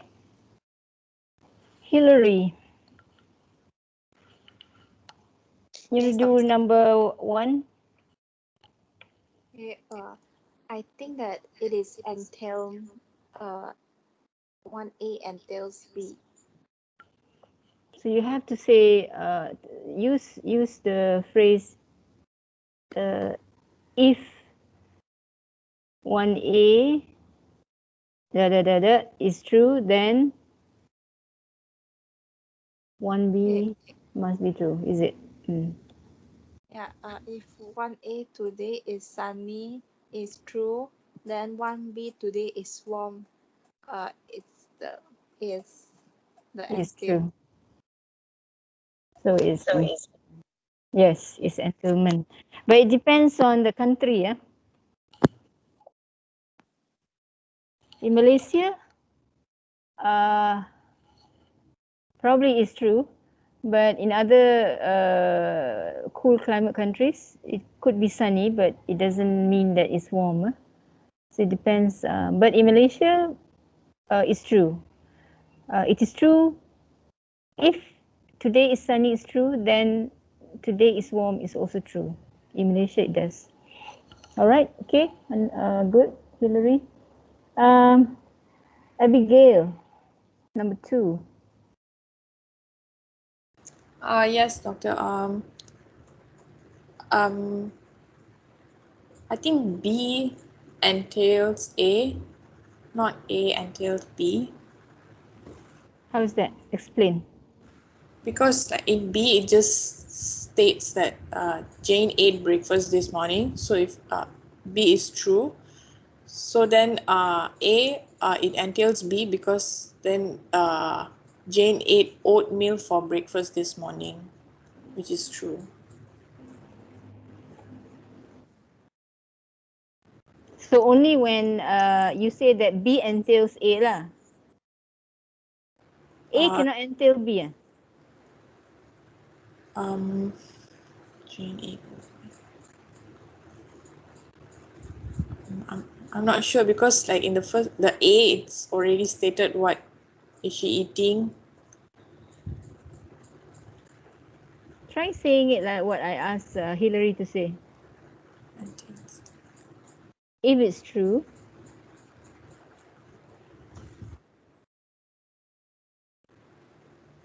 If Jane ate, if A is true, you have to say then B you is have to true. say you have to say Uh, if it's if true that A, if A is true that Jane ate oatmeal for breakfast this morning, then B, which is Jane ate breakfast this morning, is true.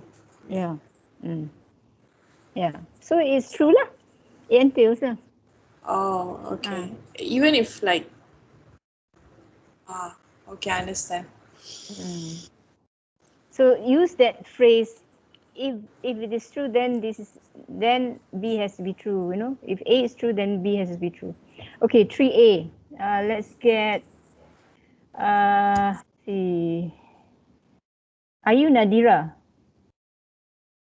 Are you Nadira Harifin? Hello. Yeah. Yes.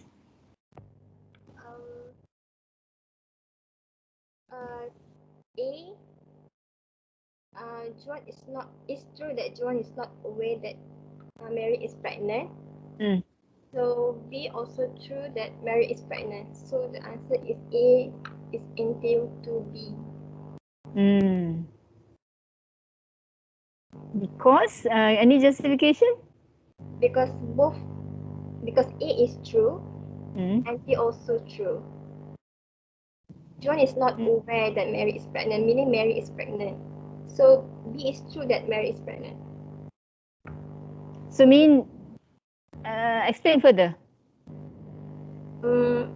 Joan is not aware that Mary is pregnant, meaning that Mary is pregnant.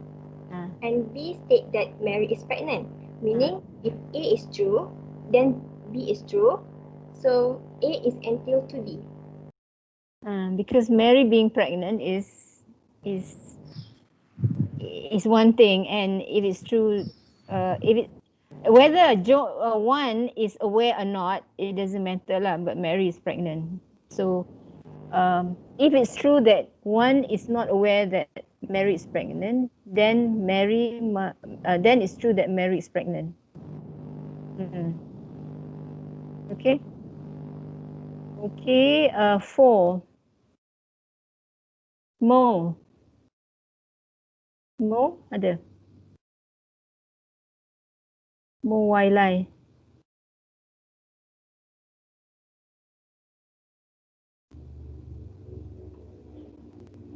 Ada Mo? Okay, Sarah Kyong.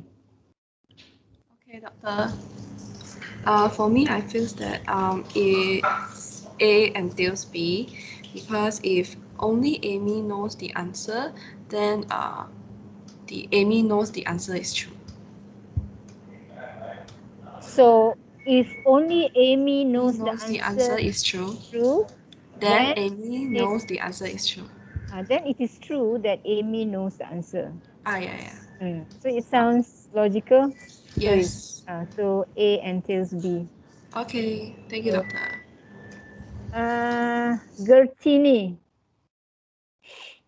Can we do 5, Gertini?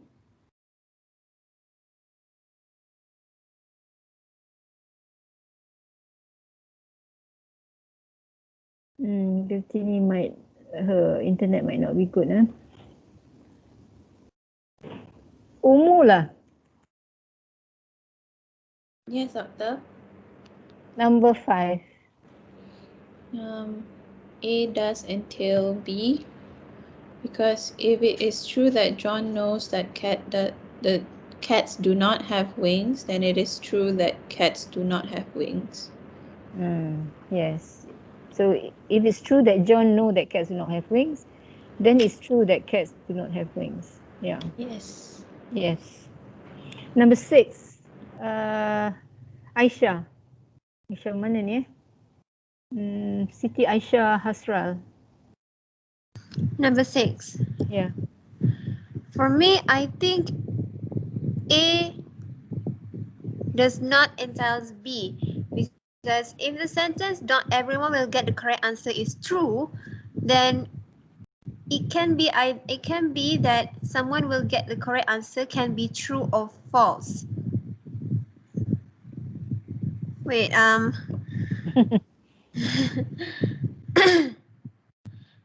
if not everyone will get the correct answer is true, but someone will get the correct answer is false, meaning no one will get the correct answer is true if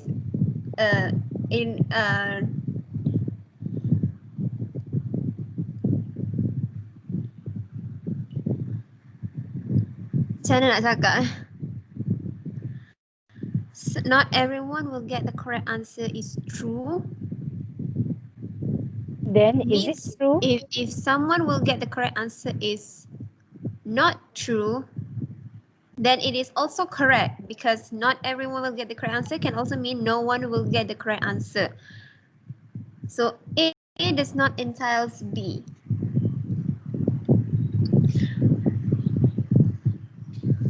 Not everyone.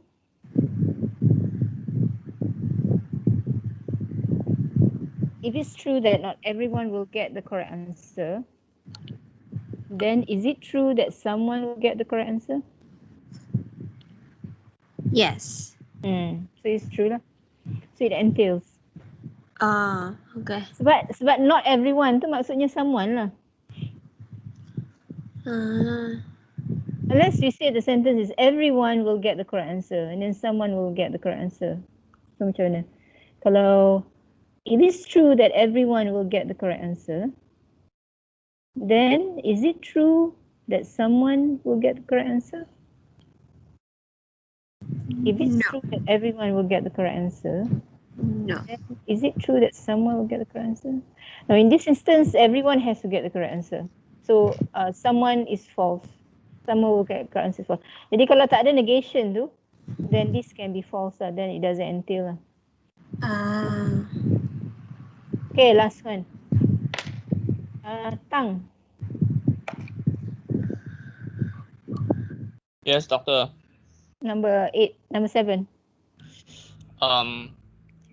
If 7A, Maria and Albert are married is true, then 7B, Maria and Albert are married to each other is false. Because if A is true, but it's not necessarily means that B is true. They might marry to the others, not married to each other. So 7A is not entailed to 7B.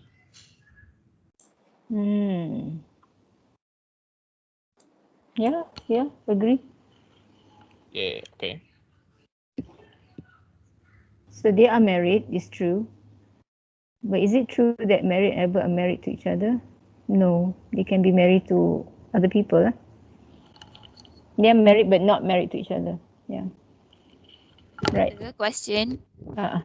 Can it be that the B entail to A, like Maria and Albert are married to each other, Maria and Albert are married? Can. So it can also be mutually exclusive. That means tadi tu dia tak entail 7A to 7B, 7A doesn't entail 7B. And now we're saying, what if we take B as the first statement? So if Maria and Albert are married to each other, is true, then is it true that they are married? Yes. So 7A does not entail 7B, but 7B entails 7A. These two different situations actually. Okay. Betul. Bagus. Okay. So that is entailment lah. They're just that, the condition that you have to, they must have same truth value. Let's go cell testing. Oh, this one.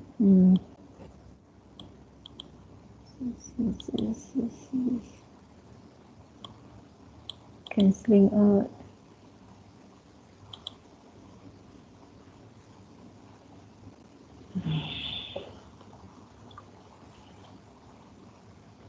Okay, never mind. Let's do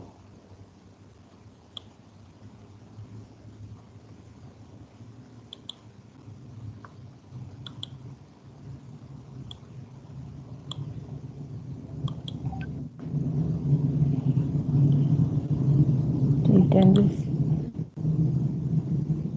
There are two linguistic tests for entailment. Test A and there are two linguistic tests for entailment. A, if A entails B, then a speaker cannot assert A and deny B without contradicting himself. So, non-deniability of entailment. So Sally tried to leave on time, but she didn't leave on time. This is not contradictory. What about Sally managed to leave on time? Sally managed to leave on time, but in fact, she didn't leave on time. That's contradictory.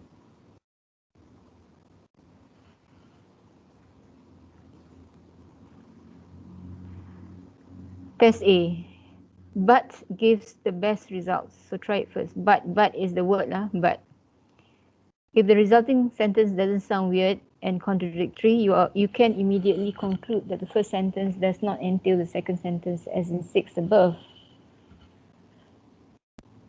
If using but yields something that sounds weird and possibly contradictory, then try using in fact. So that's why number 7 used in fact, but in fact. If in fact still yields a weird result, then you can safely conclude that there is a contradiction.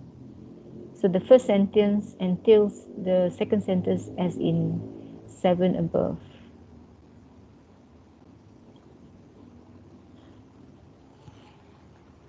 So if in fact still yields a weird result. So Sally managed to leave on time, but in fact she didn't leave on time. This is contradictory.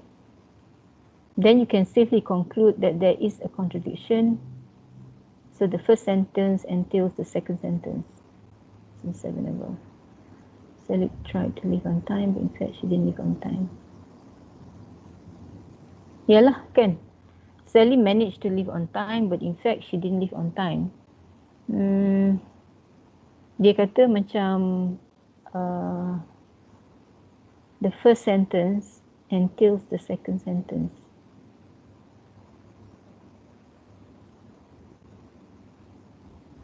Isn't it that doesn't entail? To me, it doesn't. For Sally managed to leave on time, but in fact she didn't leave on time. It's contradictory. So the first sentence entails the second sentence as in 7 above. The first sentence entails the second sentence.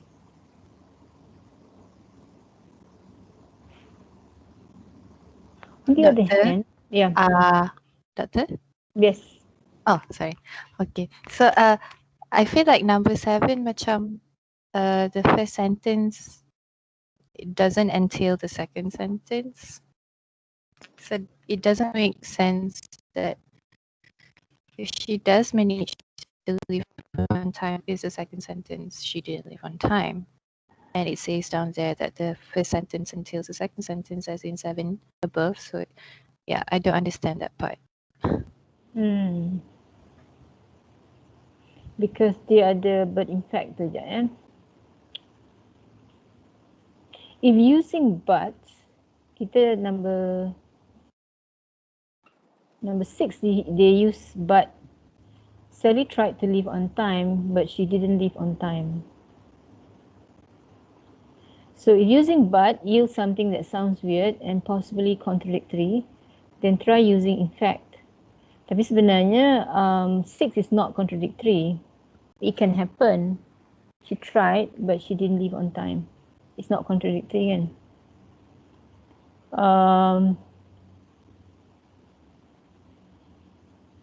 Tapi dia kata kalau then try using in fact. If in fact still yields a weird result, then you can safely conclude there is a contradiction. So the first sentence entails the second sentence. Sally managed to leave on time, but in fact she didn't leave on time. It's not weird, isn't it? It's. So dia kata kat sini, if in fact still yields a weird result, then you can safely conclude that there is a contradiction. Oh, it's a contradiction sebab dia tak leave on time. But in fact, she didn't leave on time. So it's weird lah. Then you can safely conclude that there is a contradiction. So the first sentence entails the second sentence as in 7 above. So in this instance, it does not lah. So the first sentence does not entail the second sentence. If, on the other hand, if in fact, when we use in fact as in 7, if in fact yields an acceptable non-contradictory result, then you should conclude that the first sentence does not entail the second sentence.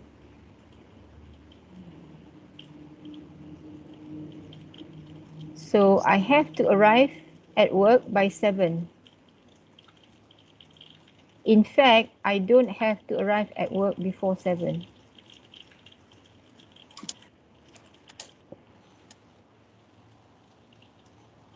If it's true that I have to arrive at work by 7, then it is also true that I don't have to arrive at work before 7.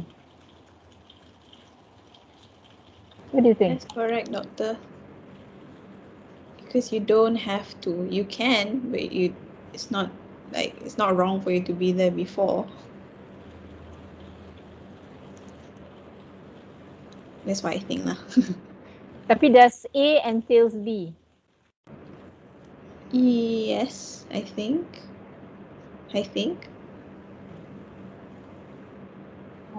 Yeah, I think so. Because you can arrive there on the dot at 7, so it's not before 7. So if it says that it is non-contradictory, meaning that A does not entitles B, right? So if the I have to arrive at work by 7 a.m. is true and I don't have to work at before 7 a.m. is also true, and it's also non-contradictory, meaning that sentence A does not entitle sentence B. Entail. But doctor, I have a question. Why is it that when it's not contradictory that it doesn't entail, and when it contradicts, it entails?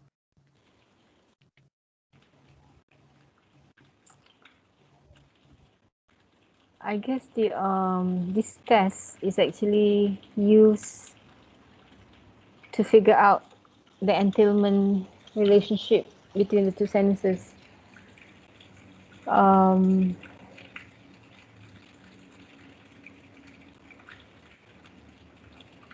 have to sit on this. I'm also quite confused.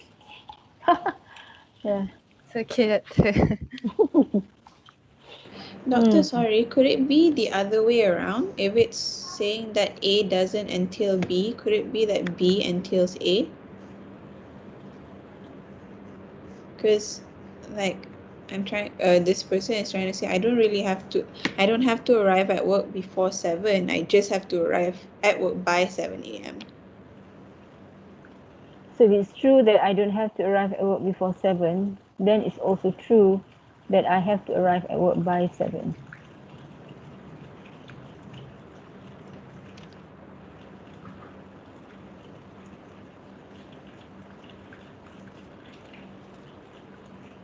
Yalah. So B entails A. I don't have to arrive at work before 7 is true.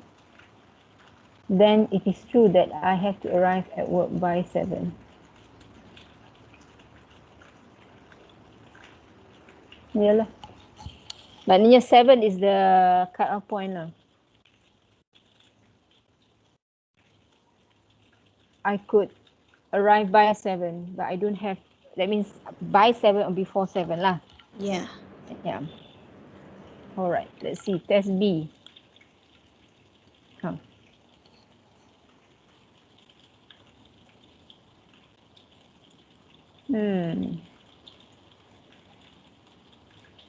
Let's first try our test with but. I have to arrive at work by 7, but I have to arrive at work before 7. Sounds pretty weird, right? So let's try using in fact. I have to arrive at work by 7. In fact, I have to arrive at work before 7. Now, this is true. Now, 10 sounds perfectly acceptable.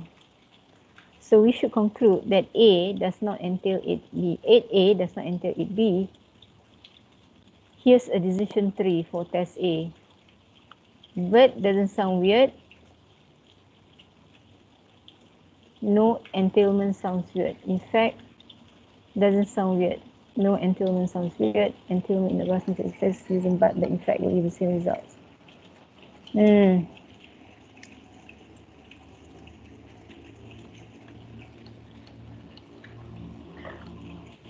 Never mind. We sleep on this first.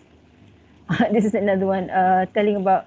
So if A entails B, then a speaker who first asserts A and then B will sound redundant. So for example, Kim allegedly kissed Sandy. In fact, she did kiss Sandy. It's not redundant. Kim passionately kissed Sandy. In fact, but she did kiss Sandy. Sound redundant because of the but.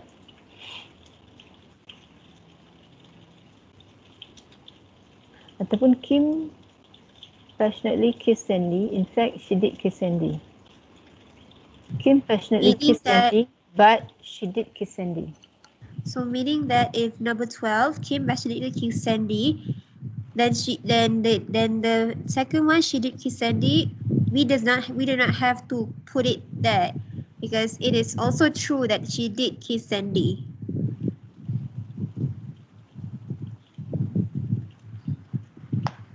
Kim So that passionately kissed Sandy. In fact, she did kiss Sandy. It's meaning okay. Ini dia entail lah. yes. So we don't But have to put this case study for, because if we did it will sound redundant. what about Kim passionately kissed Sandy, but she did kiss Sandy? That's redundant. Kalau kita guna but, in fact it's okay, but. Yeah, betul. Betul? Okay, test B. In fact gives the best results. So try it first. If the resulting sentence doesn't sound weird and redundant, you can immediately conclude that the first sentence does not entail the second sentence, as in 11 above.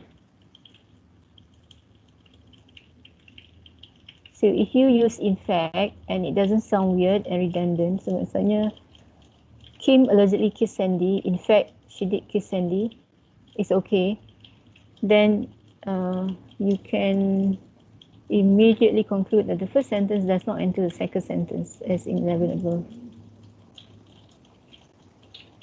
But doctor, I think the first one for in fact makes more sense, because allegedly is you supposing, so with the additional in fact it's confirming.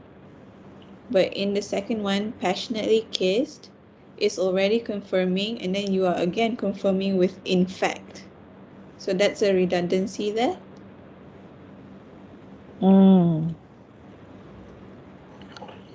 So in fact in 12 pun tak berapa ya. Yeah. So Kim passionately kissed Sandy, in fact she did kiss Sandy is redundant. So this is saying that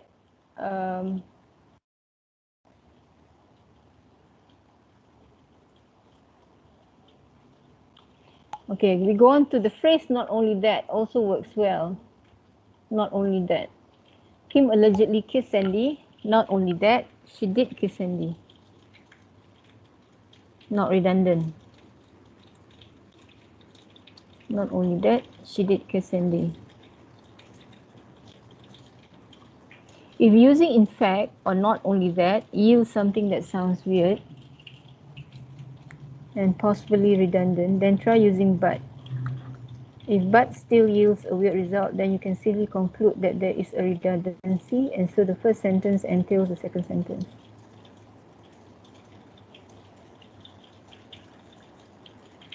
On the other hand, if but yields an acceptable non-redundant result, then you should conclude that the first sentence does not entail the second sentence. Here's an example. I don't always go to class. It's true. Then it is true that I sometimes go to class.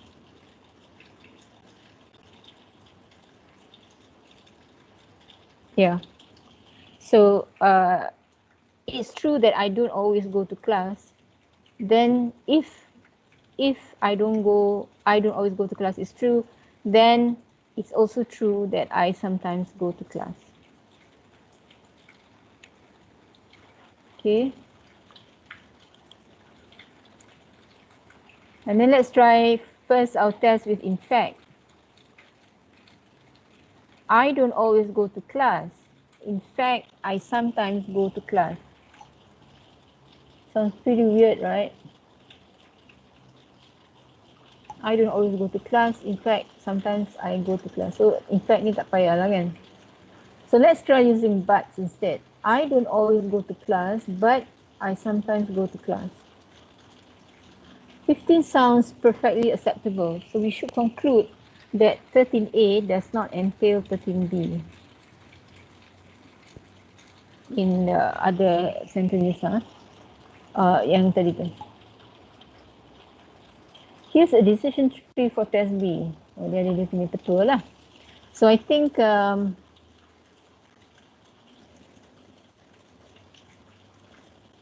so in fact doesn't sound weird.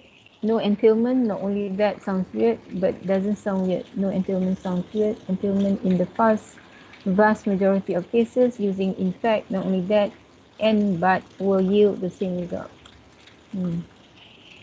Okay, let's see the next one. Note that the decision tree for test A and test B differ only in whether we should start with but or in fact or not only that. Why does the choice between but or in fact even matter? Perhaps somewhat surprisingly, but and in fact convey certain meanings of their own, which are concerned with the amount of contrast that exists between the two sentences that they join together. Betul lah, kalau kita guna but, it's contrasting. In fact, is also contrasting. It's these extra bits of meaning that sometimes interfere with our otherwise quite nifty test. It's also these extra bits of meaning that make but the initial choice for test A than in fact the initial choice for test B. As the course proceeds, we will actually read more about the meaningful contribution of but, though unfortunately not in fact. Okay, so we let's go back and read this and then we discuss it next time. All right. So coming to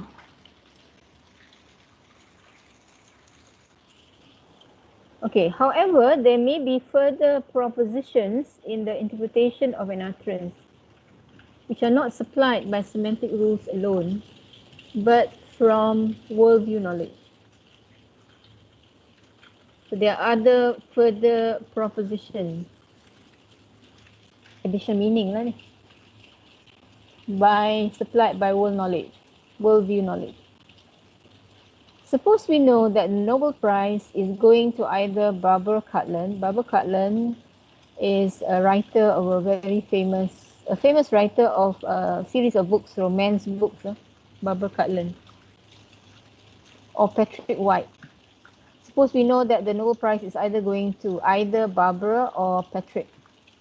So this conversation, I wonder who they'll give the prize to. And then you say, well, it won't be Patrick White. So the proposition, literal, it won't be Patrick White. But then there is that further additional proposition that Barbara Cartland will win the literature prize. Meaning on one possible occasion of utterance. Probably there's a world knowledge which says that Barbara Cartland seems to achieve more. It depends on the Nobel Prize. If it's for the Nobel Prize of Literature, if there's a Nobel Prize of Popular Literature, maybe, then it will go to Barbara Cartland. And for sure, Patrick White is not a person that is into popular literature, let's say. So that is so when someone says, well, it won't be Patrick White, that means there are other world knowledge information that is used to make that person say this statement.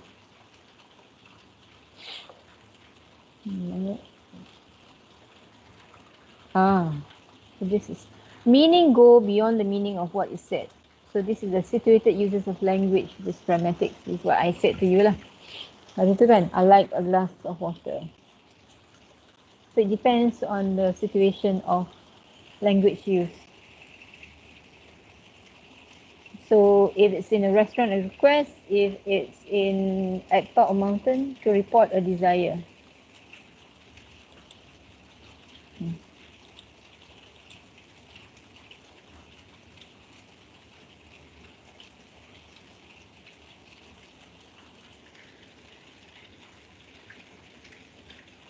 For each sentence, specify its truth condition. Under what condition it would be true. Fluffy is a cat. Just in case the individual Fluffy really is a cat. Okay. Can we take a few minutes, 5 minutes to look at this? For each sentence, specify its truth condition.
Okay.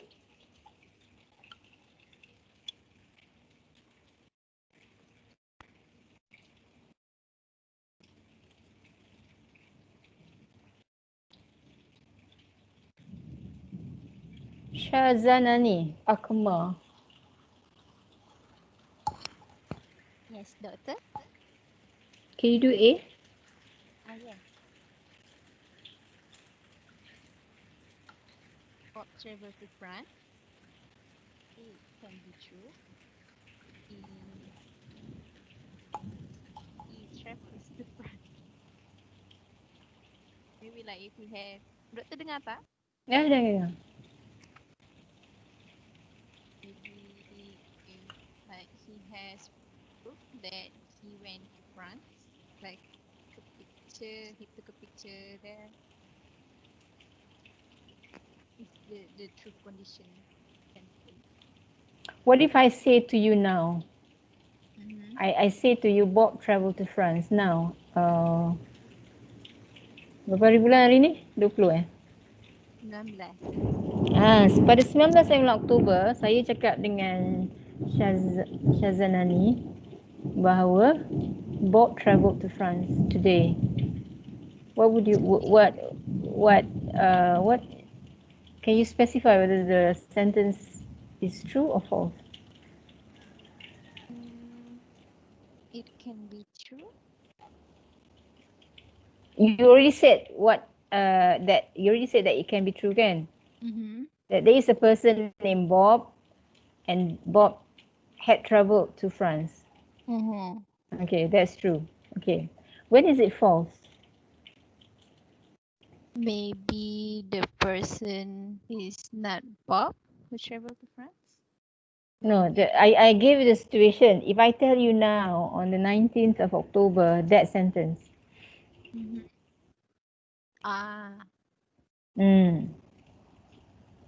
So? Kalau dia false. On the 19th of October, I tell you this. Is this sentence true or false?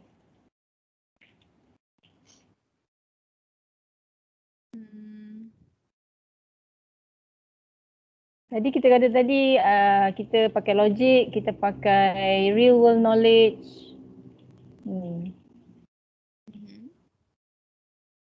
Jadi sekarang 19th of October, I tell you Bob travelled to France. Is it true or false? False maybe. Why is it false? Kena cakap sebab dia kata justify, isn't it? Because right now is COVID. And then? And we cannot travel. There is a restriction on travelling. Yes. So the sentence is false lah. Tapi in any other ordinary pre-COVID circumstance, there is a Bob and he travelled to France. It's true lah. If there is a Bob and he went to France, then it's true lah. Tapi kalau now, it's not true because there is this world knowledge that there is the pandemic. Yeah. Alright. Okay, that's. Okay, number B, saya nak Nur Atika Samsul Bahrain.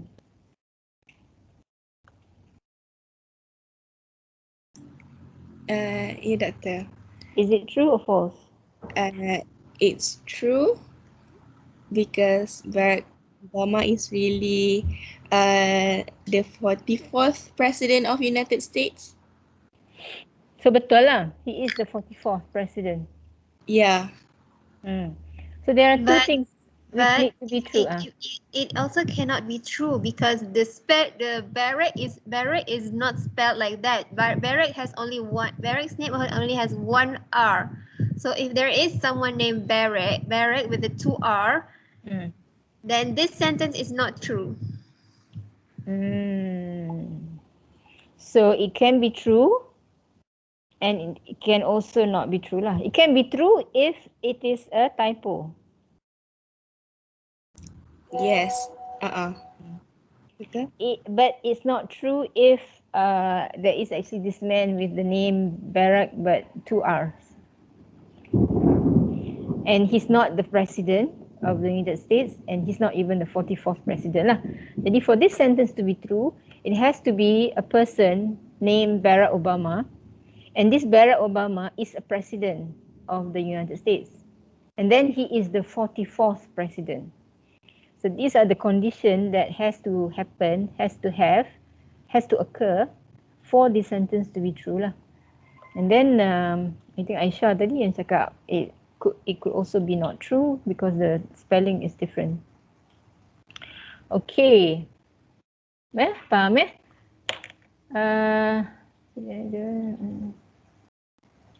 Nurul Atira. Atira ni dah ke? Nur Atira binti Saiful Anwar. Saya, Doktor. Okay. C. It will rain tomorrow is not true sebab it can't really predict phenomenal cuaca, although you have weather punya prediction, so it tak semestinya weather prediction tu betul. So you never know that it's going to be raining or not tomorrow. Can the sentence be true? In what circumstances dia boleh jadi true? If a weather forecast said that tomorrow will rain. Lagi? Or if someone can see the future. Oh, tak payahlah. Just kalau it's a rainy season, let's say. Right? Kalau monsoon season, it's monsoon season. Every day, most likely it rains. So this sentence can be true lah if it's in a monsoon season. That habitually, memang every day it rains, then this can be true lah. Tapi it can be false if, as you say just now lah, that we cannot predict for sure that it will rain. It depends on many factors. Okay. Nurul Husna. She's D. Yes, doctor. D. I think Peru is a country in Europe is false because Peru is a country in South America. This is definitely false lah. There's no situation in where this sentence is true, right? Husna? Yes. Yes. Maknanya this sentence. Yeah. Because we know Peru is actually in South America, not in Europe. So for sure it is false. Yes, false. False. And there will never be a situation where the sentence will be true. Yep. Kena cakap macam tu. Okay. For both. Okay. Okay. Thank you, doctor.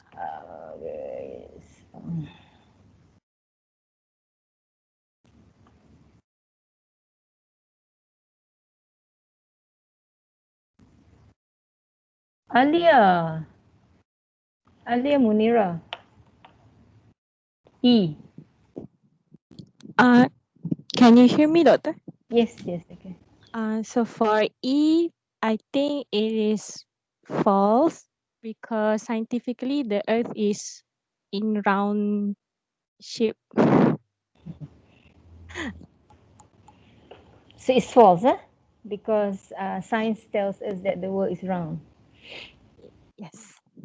And it can never be true. No, no. What if you were in the century where at one time people did believe that the Earth was flat? There are still people like that, doctor. Oh, really, guys? Yeah. They have a debate about this. Whether That the Earth is not flat sentence could also be false if long time ago people still believe that the Earth is. No, wait. This is wrong. This is the wrong sentence. Sorry.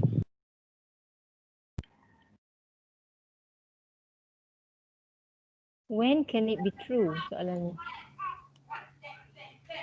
When there are proof that the Earth is flat. So somebody said that there's a debate, an ongoing debate. Yeah, there right is. now. You can look for it in YouTube. It's a lot. But doctor, you're not going to give us this kind of question in the exam, right? No lah. Okay, just to be sure. Okay, just macam kita nak get used to this thinking of having a true and false value. Right. Okay, the moon is made of green cheese. Umo Aiman. Yes, doctor. Panggil you Umo ke? Umu, yeah. Umo saja. Okay. F. F is false. The moon is not made of green cheese. However, if you're a child or if you're a storyteller or an illustrator who makes children's books, that may be true. Yes. Or What is the another scenario that it can be true? Or if it's like in What a if it buffet, or like a buffet of food that they made into a moon. Then it that can be could true be. if someone is making like a solar system, and then they made the moon out of the green cheese. Could be. Could be Yeah. true. But I don't know what is green cheese. It's a kind of cheese, I guess. Isn't Many that kinds of golden cheese, actually. cheese? Green cheese? No? I don't know. I only know blue cheese. Oh yeah, that's blue cheese. Sorry, I was wrong. Thank you. All right. Okay. G. Let's try Aisyah lah kot. Aisyah yang mana ni? Aisyah yang tadi yang cakap tadi. Me? Yeah. You are Aisyah what Aisyah Amalin. You Aisyah are Hasran. Oh, you are Aisyah Hasran. Yes. Okay. So kita tak pernah lagi tanya Aisyah Amalin. Okay. Okay. G. Aisyah Amalin ni kita tanya H nanti. G.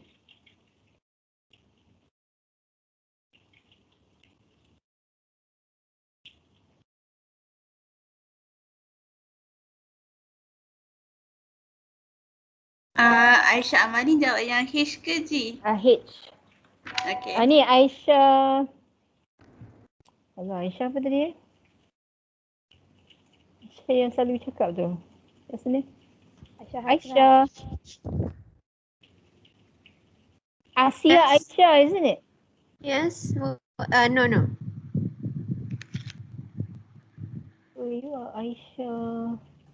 There are 3 Aishas, doctor. Aisyah.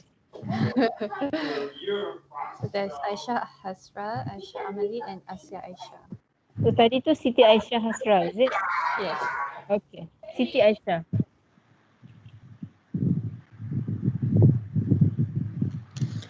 Okay. What was it? G, right? G. G. This sentence can be true if in some circumstance a monkey and elephant did escape from a zoo. They broke into a national gallery and stole a valuable painting. But if this was said in a story, if it was said in a storybook, Or a movie, isn't it? Or a movie, right? Yes, or a movie. But if it is in a real life situation, this sentence is not possible. So it's false lah. Well, the monkey and elephant can escape from the zoo lah, tu je. But they cannot break into and steal because that needs desire, motivation. Yeah. So it's true if there's a situation where it's in a movie or a story that these monkey and elephants are characters in the story lah, and they are able to talk and to think. All right. Okay. Thank you. H. Aisyah Amalin. Hello, doctor. Yeah. Okay, so H is true because Paris is really the capital of France.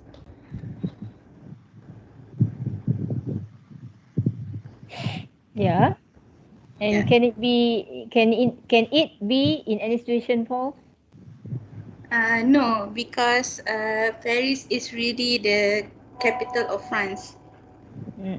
So it's capital of France. Okay. All right. Thank you. Thank you, doctor. Thanks.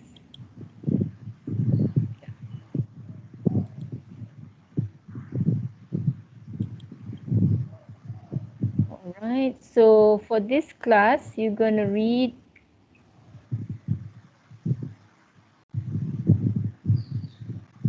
again.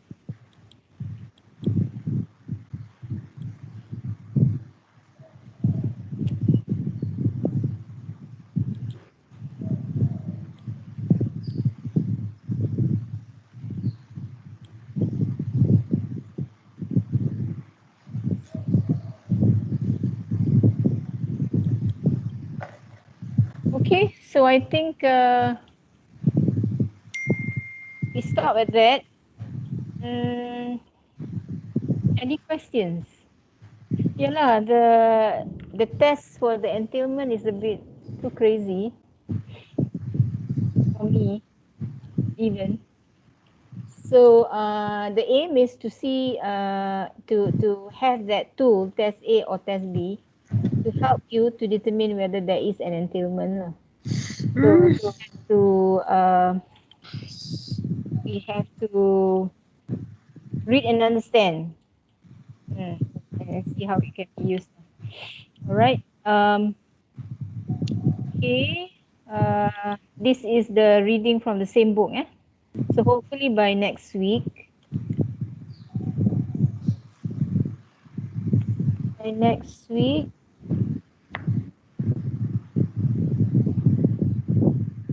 Oh, next week we don't have a class. Alia, we don't have a class next week. Third week we're not meeting. So fourth week. Yes. Fourth week we are meeting on a Friday. I will actually divide the chapter into parts and then get Alia to get you to write down which pages you want to read, and then I will call up people who say that they will read that parts lah. Okay, so that make sure that one, people read, and second is we can discuss in class. Right. So so far I think it's basically getting used to the subject matter lah. Dia macam semantic ni dia a bit, what we were doing just now is actually logic. So logic menggunakan pentakulan, reasoning. Then it uses the true and false of things, proposition, true and false of the proposition. Okay. So read chapter 2, hopefully that will help you, and then and also do read chapter 1 because that gives you the understanding of what is semantics. All right, so have a good day, all of you. Assalamualaikum warahmatullahi taala wabarakatuh. Thank you, Doctor. Waalaikumsalam. Thank you, Doctor. Thank you, Doctor. Welcome. Thank you, Doctor. Welcome. Thank you, Doctor. Thank you, Thank you, Doctor. Doctor. Thanks. Have a good tea.